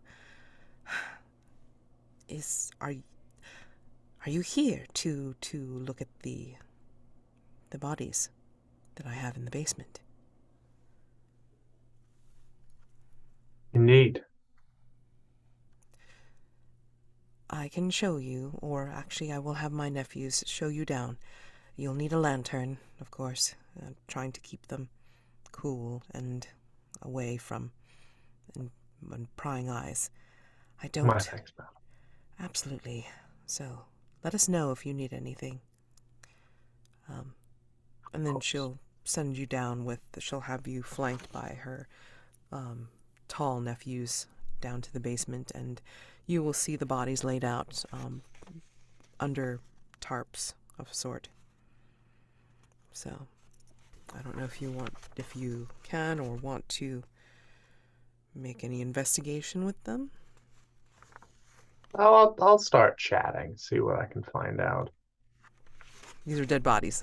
Or you're going to talk to the nephews. I was going to talk to the nephews. Okay, go ahead. Yeah. So.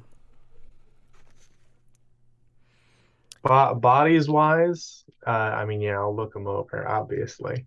Yeah. So, sex worker Soft Jimmy, the nephews will tell you that he was found in a dark corner of the opium den. And then the second one was found behind Limehouse School in an alleyway, Charla Bell. And then the third was a Chinese sailor that they know, Zhao Donghai. So he was found outside a pub, the Dog and Whistle, on the or near the Regents Canal dock. Forgive me for asking if this is too personal, but friend or client? For which? Any. Definitely, Soft Jimmy would come by, but sometimes he would come to just talk about things when he wasn't working.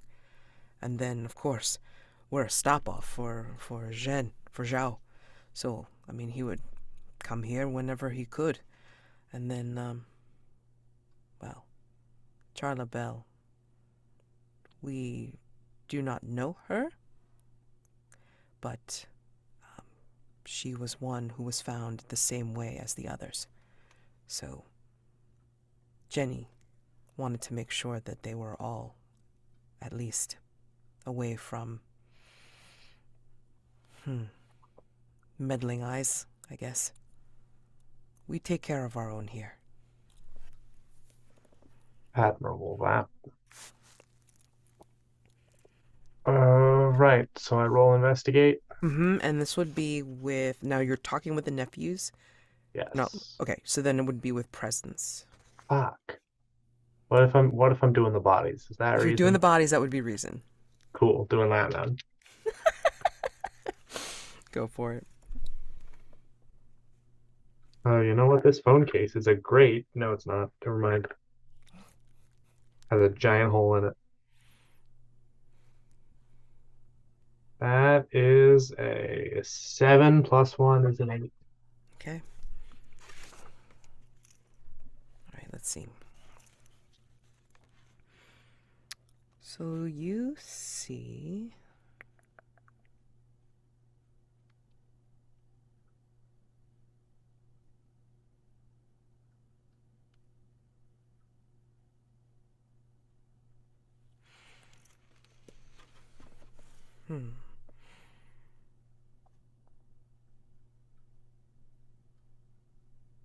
I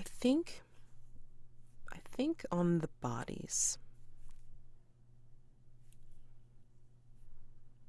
you find what looks like some kind of linen cloth on each of them. Different sizes. I mean, like, you might have like dismissed it as like, oh, this person's handkerchief or this person's like, you know, part of a tunic or something. Except they're all the same type of cloth. And on this cloth depicts something like a solar system.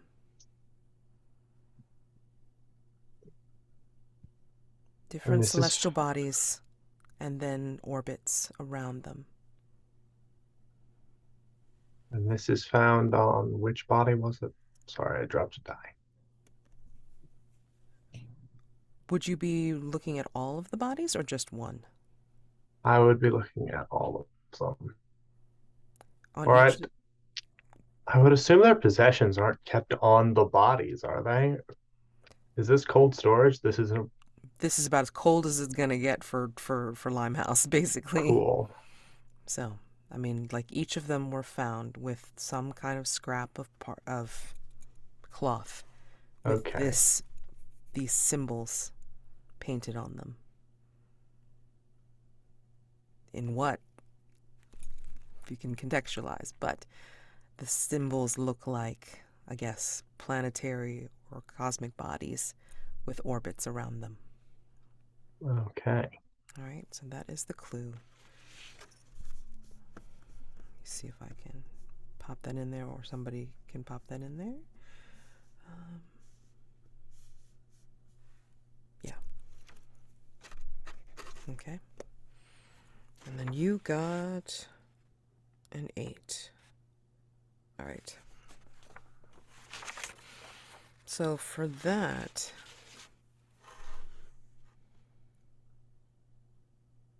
okay.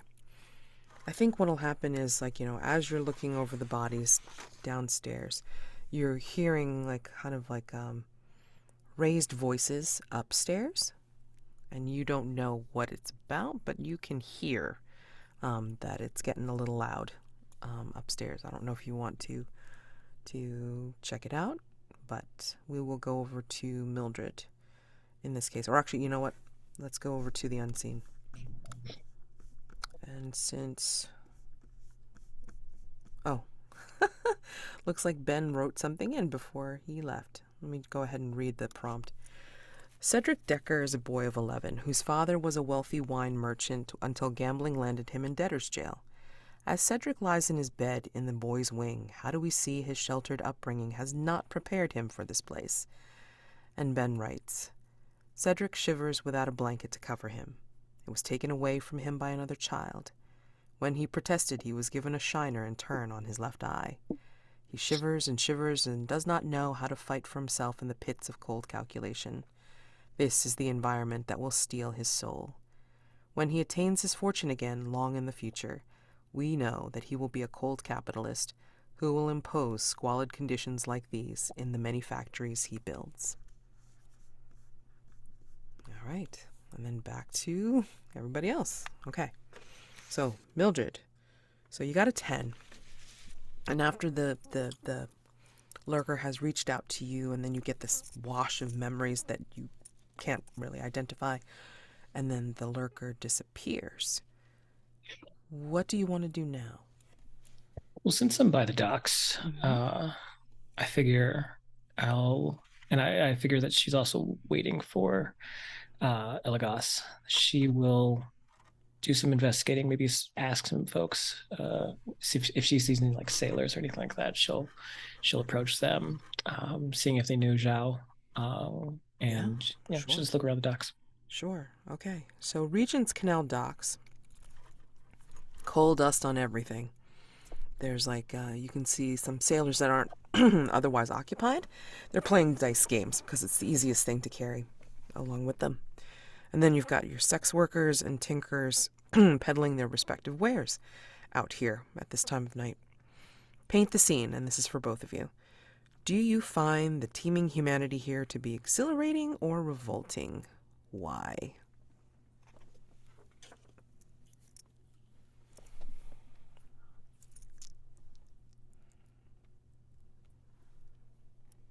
I think for Mildred, it's hard to break that posh upbringing and that need for order and tidiness.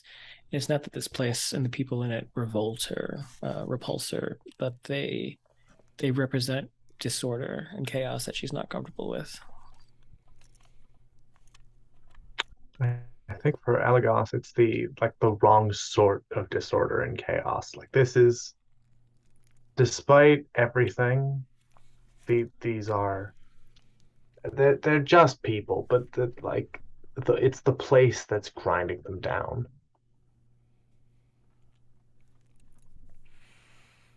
Understood. All right. So, on Regent's Canal dock, of course, again, teeming with humanity of all sorts. Sailors, workers, the sex workers. There are, again, sailors that are doing the dice games and what have you. And one of them will kind of accost you, but not in a crude way or anything like that, Mildred. It's a little crude.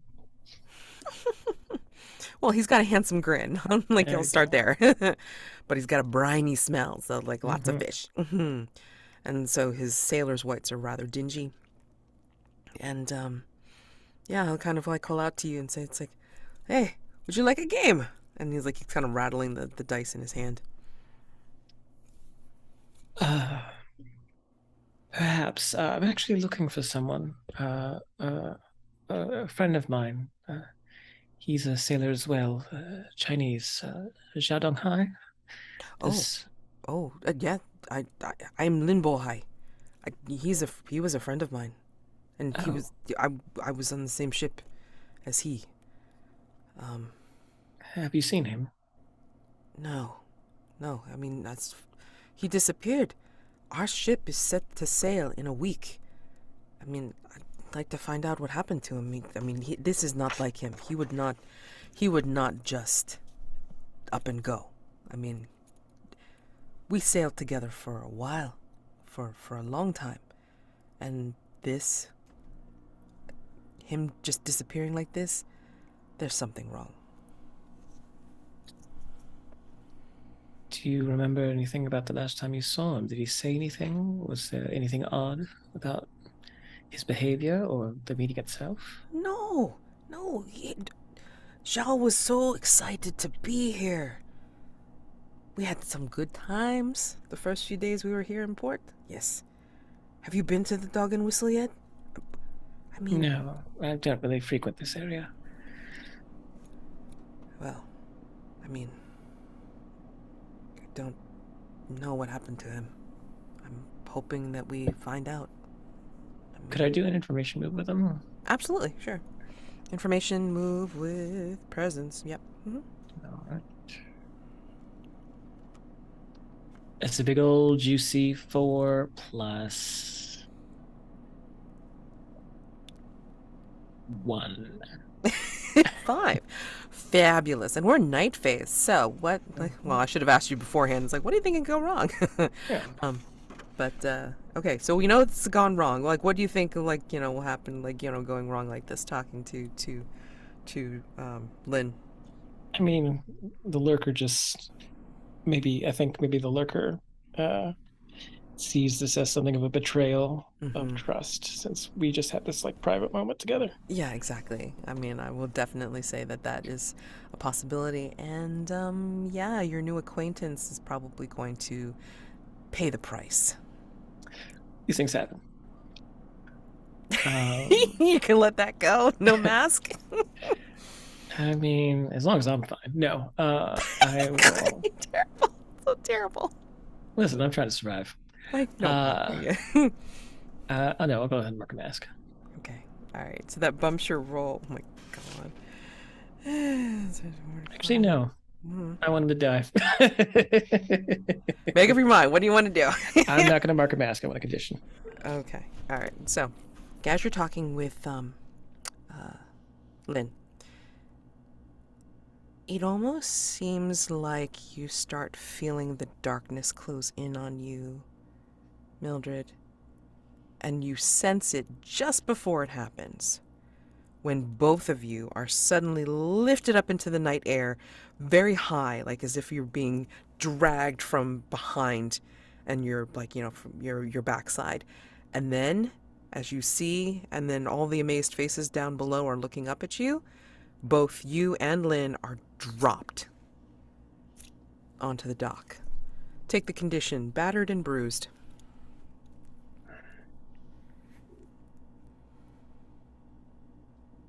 You are on mute. Just saying I love it. I'm going to have to be nursed back to health. Oh no. However will we cope? Oh no, that's so wonderful. Okay, great. I can't bathe myself. I need sponge baths now. Oh my gosh. Oh boy. All right, awesome. Oh my god. Like, you two are so damn cute. Oh my god. Can't stand it. I've been fighting this turning romantic, but god damn it, Jack. Yeah, I know. We really are at war. It's so Yeah. funny. Oh god. Like, it's making me hurt. It's like right now. Just like, oh what? Okay. I got this. It's great. Okay. Back to the unseen. Oh wait, no, you know what? Like, Eligos first. Eligos, what are you doing over in the opium den? All right. I will hastily pull out a notepad and draw the emblem of the Royal Explorer Society, show it to the nephews, send them upstairs, and say, if whatever's causing that has this on it, I'm staying down here, or you can sneak me out the back. Okay. And no, they don't. Like, they don't have like the REC like note on it. They'll actually come down and tell you that it's a police constable that passes through here. Like, it's Limehouse is his beat. It's like Police Constable Lansing. Always neat. But he's always like kind of beating that truncheon against his leg as if he's about ready to hit everybody and anybody that comes in his path. Oh, if it's just a cop, I can make him go away for you. Really? Huh. I mean, he's giving Jenny a big hard time. If you could help with that, that would be amazing. Right away. And I will go up and do that. Okay. All right. So, yeah, what you see again is as the nephews described. I mean, like, you first see the neatly pressed uniform of this fella. He's kind of tallish, broad-shouldered, and he's got that wooden truncheon of his, like, beating against his leg as if it's like a nervous habit, but I mean, like, also that he wants to do something about it. And he's kind of being very heated and loud with Jenny, who's insisting nothing's going on, nothing's wrong, and he's saying, "I sense there's something wrong around here." It's like, what are you hiding? I mean, you got all these people, like, smoking all this crud. It's like, what are you hiding here? And then she's insisting, it's like, no, this is a legitimate business. It's like, doesn't appreciate being harassed and all this kind of stuff. So what do you do? How old is Officer Lansing? I'm gonna say he's like youngish. I mean, like not totally green, but I mean he's not like one of the old jaded cops. Yeah, Like no, old they would jaded stay away bobbies. from a place like this. Right, right. So he's like kind of, yeah. He will definitely get Scotland Yard involved if he knew about the bodies. Oh, I know. I'm just going to insinuate he's having trouble with his marriage. Okay. And there's, in fact, no reason to be hectoring this entirely legitimate business when there's a fucking nonce down the street. Okay. I should So- maybe not have said that. Oh well. All right. So do the night move in this case. What do you think will happen if it goes wrong? Goes wrong. I mean, my goal here is to get him to step outside and have a fight with me. Okay then. Well, I think that he's not going to do as you are trying to herd him to do. What he will do is he'll make an insistence of like, you know, regardless of legitimate business, he's just gonna take a look-see around, including like the door that, you know, maybe it's like, you know, the back rooms and then the basement, because, you know, there's always things in the back rooms and in the Alright, basement. let me see if I have anything in my personal quarters that will help me here. Mm-hmm. Is this a night move or? Night move. Oh, can I not use personal quarters items? You should be Oh able no, to I was use it. just yeah, you should. I was just curious. I didn't know if it was a move or not. Yeah, night move. All right. I'll use my Athenic, Chris. I'm carrying a knife. On a bobby. Right, okay. Listen, I've dealt with this sort before. Okay, so you are rolling with. Okay, so you do have. I'm trying to think.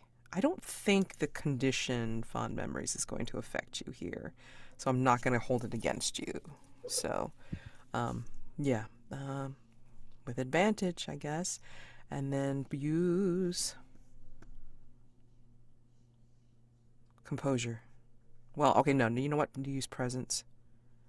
Rude. Hang on, let me get my third. Well, I mean, like, you're D6 trying out. to talk to him. You're trying to convince Yeah, him, no, you're right. you know? You're 100% correct. I just resent you for it. The keeper's job is never done. All right, well, that's an 11. Okay. That's a see? 12, actually. Oh, okay. All right, Mastermind clue it is. Rolled 2 6s and a 5 on that. Wow. All right. So, let me just double check myself, because I think for a 12 night move, do what you intended or hold steady, and the keeper will tell you some extra benefit or advantage that you receive. Describe what it looks like. Okay. So. I'm going to say on this 12 plus. Now, how are you going to try to utilize the Chris towards getting Constable Lansing to go out with you? Are you trying to like incite him to go fight you?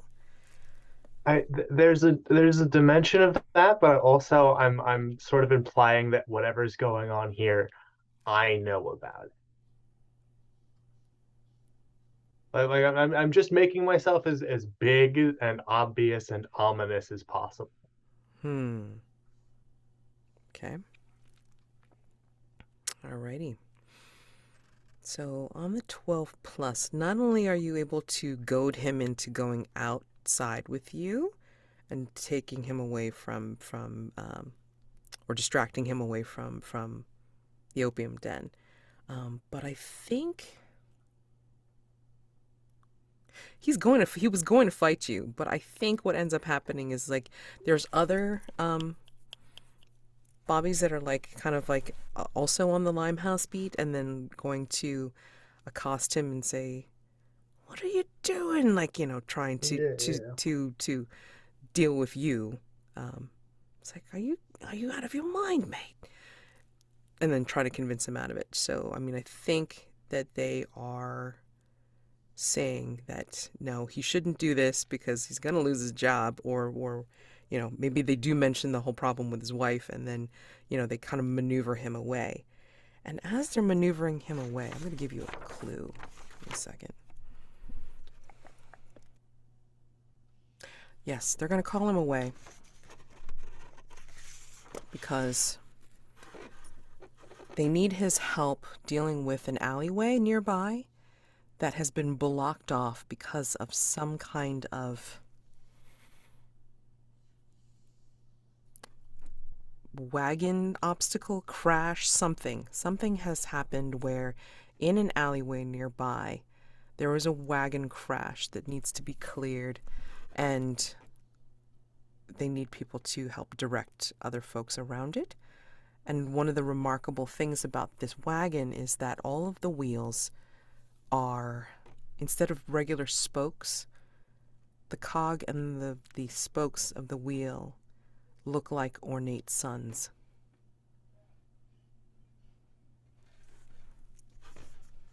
That is your clue. Chris. Millie Yes? Cooper cradles her young baby in her arms, softly murmuring stories of the baby's father, a man of noble blood.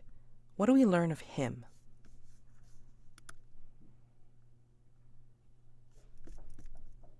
That he's run off to Africa seeking his fortune with the crown. He's making a lot of money. He'll be back any day now.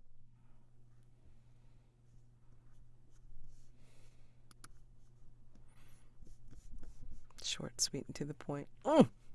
Damn. Okay.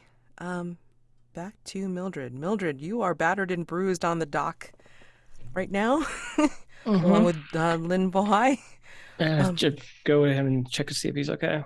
Yeah, both of you are being helped up by the sailors who were doing the dice game, and maybe, like, you know, a kindly sex worker or two that's like been nearby and saw you guys drop. So, I mean, there are people that are concerned. Gonna be okay. Are you all right? And then there. Yes, just my dignity got scraped. That's a bit. That's all. Lynn, how are you? Okay. I'm more concerned about what happened. I mean, all of a sudden you were up in the air and then you were dropped. Oh. Yes. Yeah, these things tend to happen. I should be going. And just want to like take a quick look around, see if I see the Lurker or anybody. I mean, like, you know, aside from the people milling about you that are, you know, concerned about you and Lynn, I mean, you know, there's like other people, like, you know, going about their business and working. If you want to try to take an information move here, you can. Yeah, sure, why not? Yeah. Do you want a reason or? Are you reaching out with your senses, or are you actually looking around? What are you doing? Good question. I'll start sticking with my senses, trying to like ping anything. Okay, then I would say sensitivity. Is this with advantage or disadvantage, or Are you straight roll? using anything to give you advantage? No. Okay, so let's see. Let me just double check, because I think you wiped everything, right? Yeah, you I wiped. just got battered and bruised. Oh, battered and bruised. Okay, so, well, all right. So I think you're like, you have a good pain tolerance. I will say that. It's true. Having to deal with, like, you know, your self-harm and stuff. So, I'm not going to hold it against you because of, like, you know, your pain tolerance. I'm going to say, yeah. Right, cool. Same shit, different day. Yeah. So go ahead, roll. Well, that's a 5 on the dice, plus 3, so that's an 8. Okay, good. Thank goodness. I'm like, no, not another one. All right. Yeah, bring them on. Oh my gosh. Goodness gracious, girl. All right. So as you're looking around,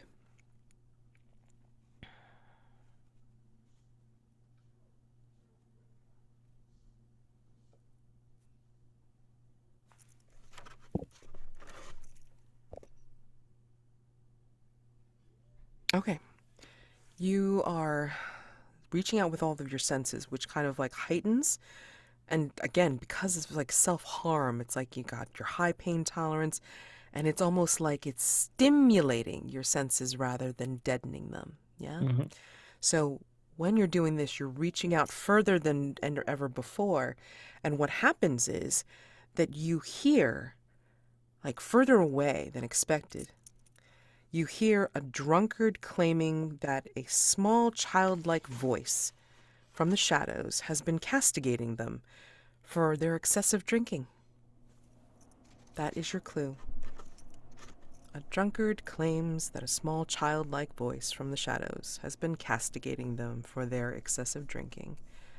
And that's a really lengthy one, so I'm happy to post that into the thread. All right, taken care of. Oh, beautiful.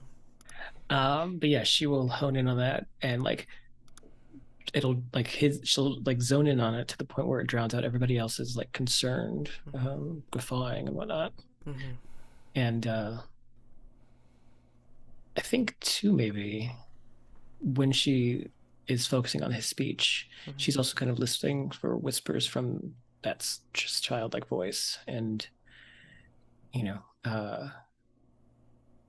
she's looking around to see if she can ping up on it. She can't at this point, unless you say otherwise. But I think that maybe she feels like the kind of distant shadow of like whatever blood magic or vampiric magic was used, and it's kind of like still hanging in the air. Yeah. I mean, you're still feeling traces of it, but I mean, again, what you were able to do in that moment with your senses was to be able to hear the drunkard complaining about it, and then it just as easily is gone as well. Because I mean, now like the what's near you is like interrupting that and distracting you. Yeah, she kind of snaps away and like pushes some of them away. Behavior not becoming of the lady of her her style. But she will kind of wander off, and I think she'll head towards the opium den just to try and like get Eligos to go home. Sure. All right. So then Eligos, it's like, you were outside of the opium den trying to get Constable Lansing to leave everybody the hell alone. And then you succeeded in a different way, as his companions are trying to get him to help with the recent obstacle nearby. All right. What do you do next? Me? Yes. I think, absent anything else, I will return to Hargrave House. Although, also, if permissible, I think I will use my person Friday. Mm-hmm. Sure. And just rock up to carry Oh, Lady Bloom away. Oh my goodness. I was Eligos. I was coming to meet you. Yes, well, Adam, you can't keep doing this. I understand it's stuffy in Hargrave House, and all the noises keep you up, but this is a bit excessive, don't you think? Did you find anything? Yes, but it's nothing conclusive. I think you will see, Eligos, as you're talking to Mildred and you're making your way out.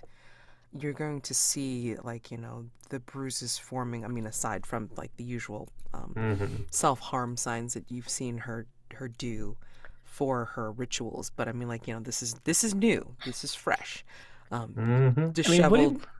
Yeah, I'd say that she's disheveled. I don't think he'd see any body bruises just because she's, neck to wrist to floor. She's very modest that way. But you're still disheveled, though. I mean, the hair's out of place. You probably smell like fish because you've got seawater down your front. Yes. And also, didn't I sort of show up in a carriage at the docks? Isn't that how we framed this? Yeah. So where were you, if not just on the ground? Well, at any rate, we should return. I fear what Mr. Odo's getting up to on his own there. Oh, I doubt he's on his own anymore. Well, Say nothing else for the man. He works fast. works fast. He has friends in low places. Hmm. So we're going to wrap up with the last Unscene, um, unless, like Lord Oda, you wanted to do something further. I don't know if you can, like being on, I guess, the bus or the train. Yeah, well, we're on the bus. I mean, the train. So it's going to take off in about 10 minutes. But I was just imagining that Lord Oda at the end of the night is making coffee for um, uh, Mildred and Eligos for when they return home. Gotcha. Is Greco still there? Oh, Greco, I think, is indulging. I hope so. I imagine he might be. Well, he's trying to stay as distant as possible from you and keeping it very professional. He's not getting anywhere like close to being in a small room with you or in any kind of Oh, wait, he is a boy. I give him some, like, I don't know, you know, apple juice or whatever that boys drink. So. Little sippy cup. Sparkling grape juice. You're Yeah. hilarious. Okay, so let's wrap up with Walter McTavish, who is a homeless ex-soldier who sleeps on the filthy straw-covered floor of the casual ward when he's not been able to beg and scrounge enough for a bed elsewhere. What has he lost in service to the Queen and country? Jack. So Walter, he's been on these mats before, and looking around, there's several other men his age and even younger, and even some young boys who aren't accustomed to this kind of living, this straw mat and the roaches and insects that crawl about, the rats that scurry in the walls that keep everybody up at night. But he's there and he has nothing but his uniform and his work boots and his blanket. But he does have one additional piece, and that's a small handkerchief. And there's something embroidered on it. We can't tell from the way he's clutching to it. It looks to be some sort of ornate design, possibly military issue, possibly something that a loved one made and gave to him.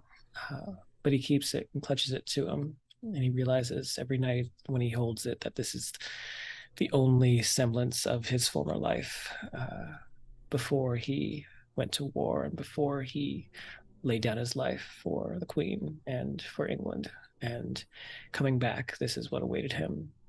He had nothing, and he goes to sleep every night. And he falls asleep relatively easily, since this is, again, old hat for him. But he always falls asleep with this handkerchief tucked close to him. He kisses it before he drifts off to sleep every night. But I think this night is different, though, in that at one point during the night, there was an orderly, one of the night watchmen, who patrols the halls of the men's unit just to make sure that everything's on the up and up. He sees Walter laying there on the ground, splayed out. He looks emaciated. He's got this wiry gray hair and beard and filthy fingernails from hard labor. He's tanned skin, despite the fact that London is always gray and cold. But this night watchman sees this beautiful, remarkably stainless handkerchief folded up in this man's hand. And he enters the room, and without any kind of provocation or warning, he steps on the man's wrist. Walter yelps out, and the orderly just cruelly snatches up the handkerchief and unfurls it and waves it about. We still can't see what the embroidery on it is, but he waves it about. I'm gonna have fun wiping my ass with this. And he kicks the old man in the ribs, and he tucks it into his back pocket and walks out.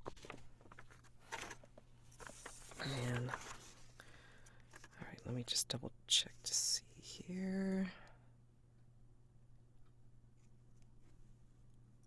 Okay. So, to close out everyone, if you want to just do like a few sentences of narration, or if you want to do like one last role play as a group, that's fine. We have time for that, and then I will close out night phase and then go on to the dawn. Is there anything else that you want to do to close out night phase? Yeah, I want to take back. Oh, Jack, you're saying something. I can't hear it though. I'm muted.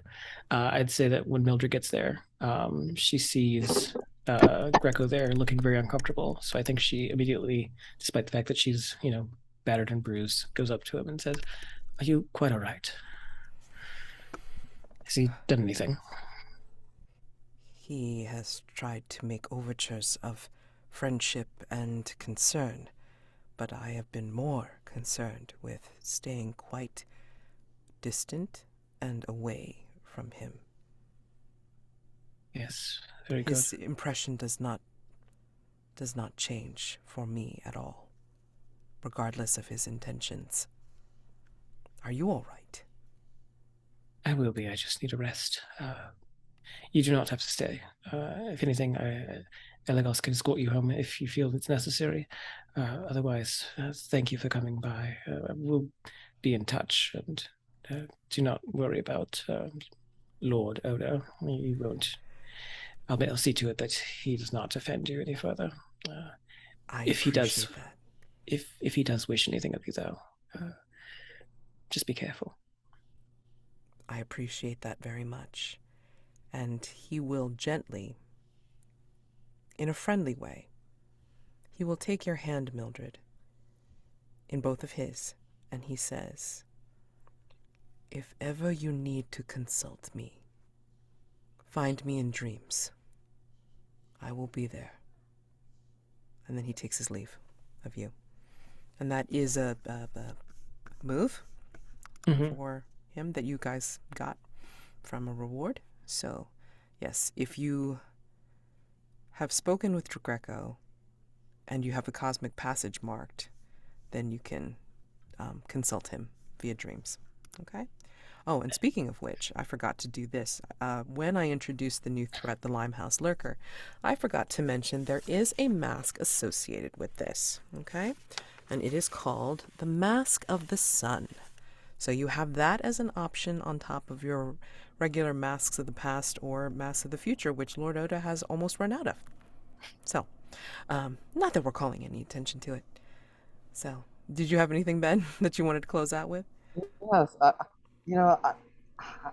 would love a scene like, even if it's just like early morning breakfast. I'm not sure, like, at 1 a.m. breakfast. But I want to take back the statement that Lord Oda made coffee for a servant. That's not going to happen. Lord Oda gives like a used handkerchief to the Eligos and says, "Wash this." Says to Mildred, "That bowl is light and not piece of far too serious for a performer."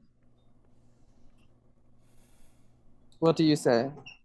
And I pass you the coffee. I say, "Will you drink?" I haven't put anything in it except a bit of cinnamon. She just stares at you blankly, and she has like pieces of hair falling over her face. She's clearly been through it. You look like you need a little red eye, don't you? She glares, thinking that might be some sort of dig. And when she does, the coffee itself starts to ripple. And above, up in the corner where her room is, you just start to hear wood creaking. Well, if you'll have it that way, I'll drink it. And Lord Oda does. And there's a nice spin around, glances at Eligos, says, "Well, shouldn't you be cleaning or something? Obviously, your lady needs to be cleaned up. Should I draw the bath?"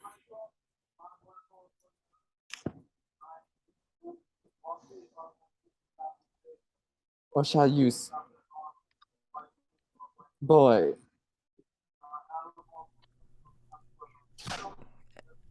Eligos, he's being very... Yes, no, the silence is quite pointed. I'm still holding the what is it called? A handkerchief? I know the ringmaster's little cane, and I strike you a little bit as I walk by. Yeah, going up to my chambers, and that's how I would end the evening. Yep. And so Do you have anything? Would you? Yeah. I do take the handkerchief for the record. Definitely gonna burn that to curse you later. So we close out night phase.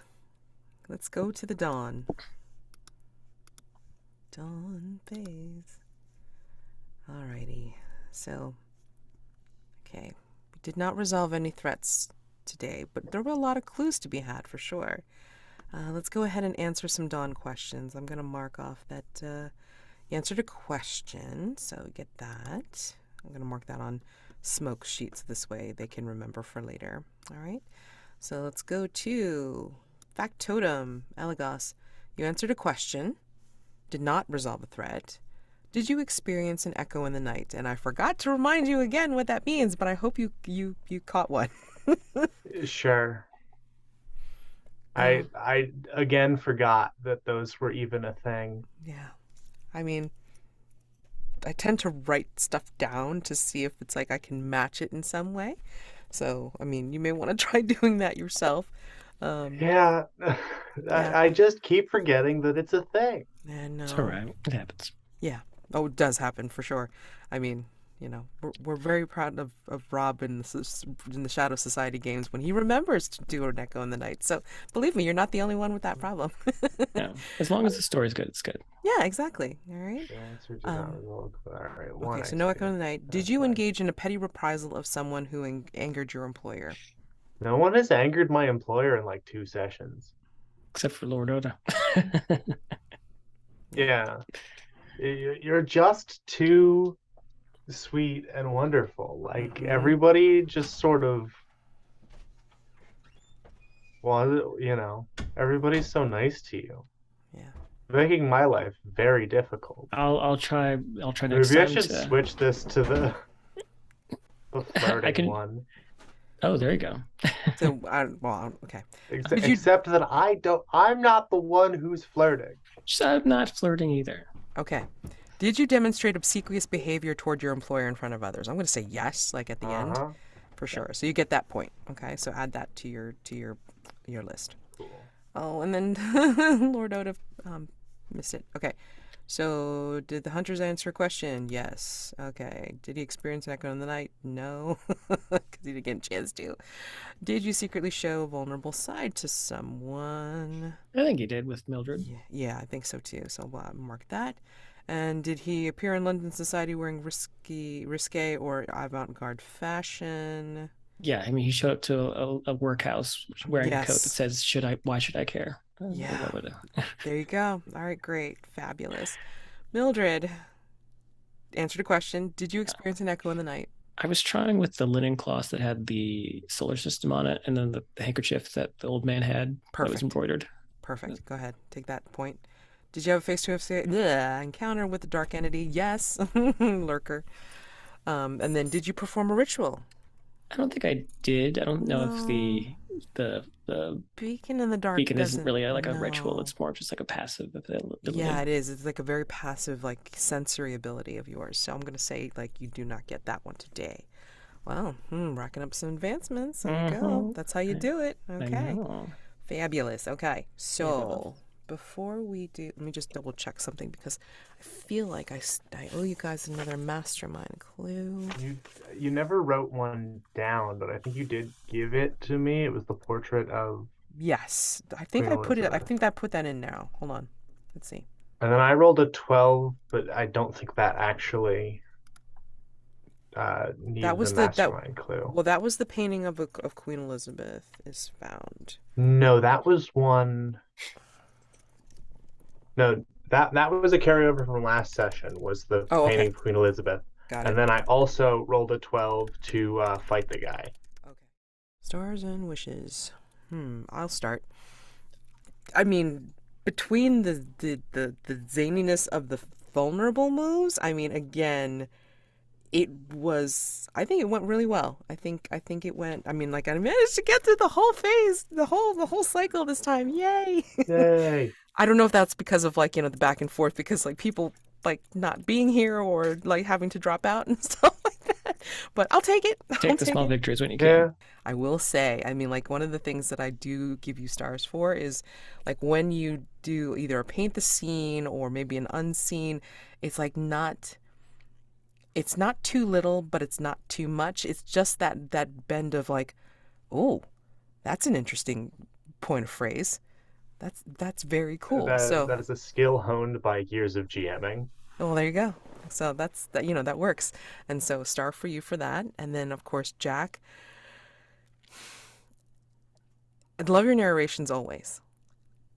But there's something going on, and it's killing me. It's something going on between you and Eligos, and it's like, I'm watching it. I'm just like, oh, heartstrings. I shouldn't be a sensitive keeper. I really shouldn't. But damn, you two. I don't know. I think I even said this. I don't know what's going on between us. I don't know. But the love is there. It's beautiful. I'm just in pain because I'm like, I want to know what's going on, but I don't know what's going on. I sort of know some things, but I mean, not a lot of things. So it's quite fun to just, like, see this happen and then, like, kind of rub my hands together and go, ooh, what's next? Yeah, I'm sorry we missed R&R today. It's like I really wanted to hear Smoke's mask that's saved over from last time, and then be able to see their interactions with each of you and all of you, especially with Lord Oda, because for whatever reason they have an interesting dynamic together, and I'm just like, I want to see more of that. I don't know why. Yeah. So, yeah, I mean, like, wishes. I mean, again, just seeing more of all the interactions. I mean, like, getting you guys into the same room or the same scene, and then like not just trying to bang through the investigations. Mm-hmm. So No, totally. okay. Stars for me, Mads for sticking it out during what was a chaotic session between Aaron not being able to make it, and then Ben popping in and out, and then general craziness between all of us. I love it. Yeah.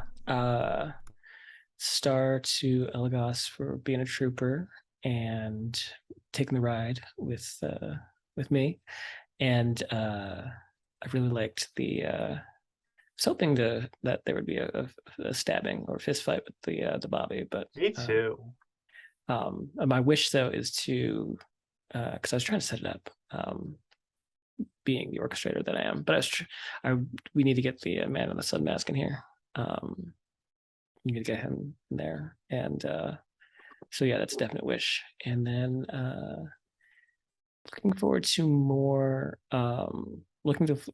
Forward to answering the first question on the Lurker, and then to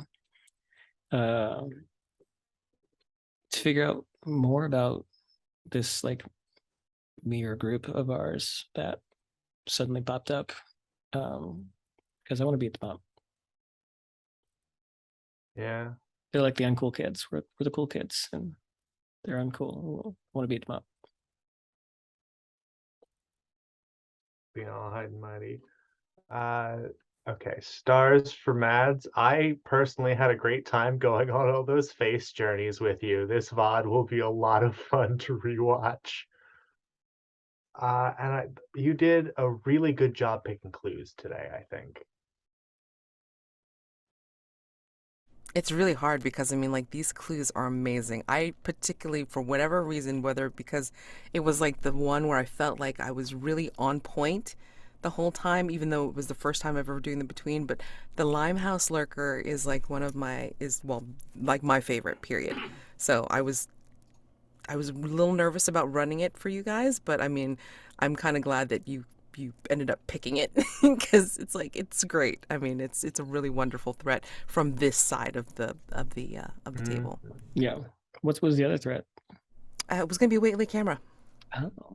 So that'll crop up later on now. Yeah. I love a good camera though. Huh? Spooky cameras are so cool. Yeah. This one's very spooky. Yeah. Like, I'm gonna have like a threat or two in between this and Whately. So I I mean, always think like, that like Whately's a really good like late game because like I just remember like the Shadow Society when you guys went to the Void, like that was that felt like was very good like amazing. yeah. So yeah, I'm looking forward to It that. really felt like an epic level Mm. standalone adventure period, Yeah. because we were those things. Yeah. Artemis is still kind of like that thing, but I mean, like, again, it was an amazing adventure, and it's like I would love to take you guys through that, Yeah. to do the Take us Void. there. Take us Yeah, there. absolutely. But yeah, it makes sense to me, like, as well, Jack, that it would be a later game, a later campaign threat, to make sure that when you guys decide to go to the Void, then that would be its own thing. You could not like mix it up with anything else. So yeah, and then you get another threat next week. So Fabulous. then we'll have the three active threats going on. But yeah, don't ignore too much. Yeah, and just as a side thing, it's not a star or wish, but just like Chris, if you ever feel like weird or anything like that about like any of the things that I hint at between Mildred and Eligos, just let me know. No, I'm happy to. I have now played Good Society, and the shit I got up to in that 1 3-hour session would make Mildred blush. It's don't even worry about it. I'm having such a good time, like, power struggling with you to define our shared backstory. Oh, I mean, I can't wait, because I know the experience that I had with Rob, like, being like the employer and then the factotum. I mean, you two are just like, oh my God, it's beautiful and it's killing me at the same time. Oh my gosh. It's totally not going to end in tragedy at all. Oh God. Well, Well, for who? well, yeah. For Smoke. Oh God. Oh, no. Okay. All right. So, all right. Yeah. Anything else for No. next No. time, See you or all for next what have week. you? See you next Yeah. week. I'll eat some dinner.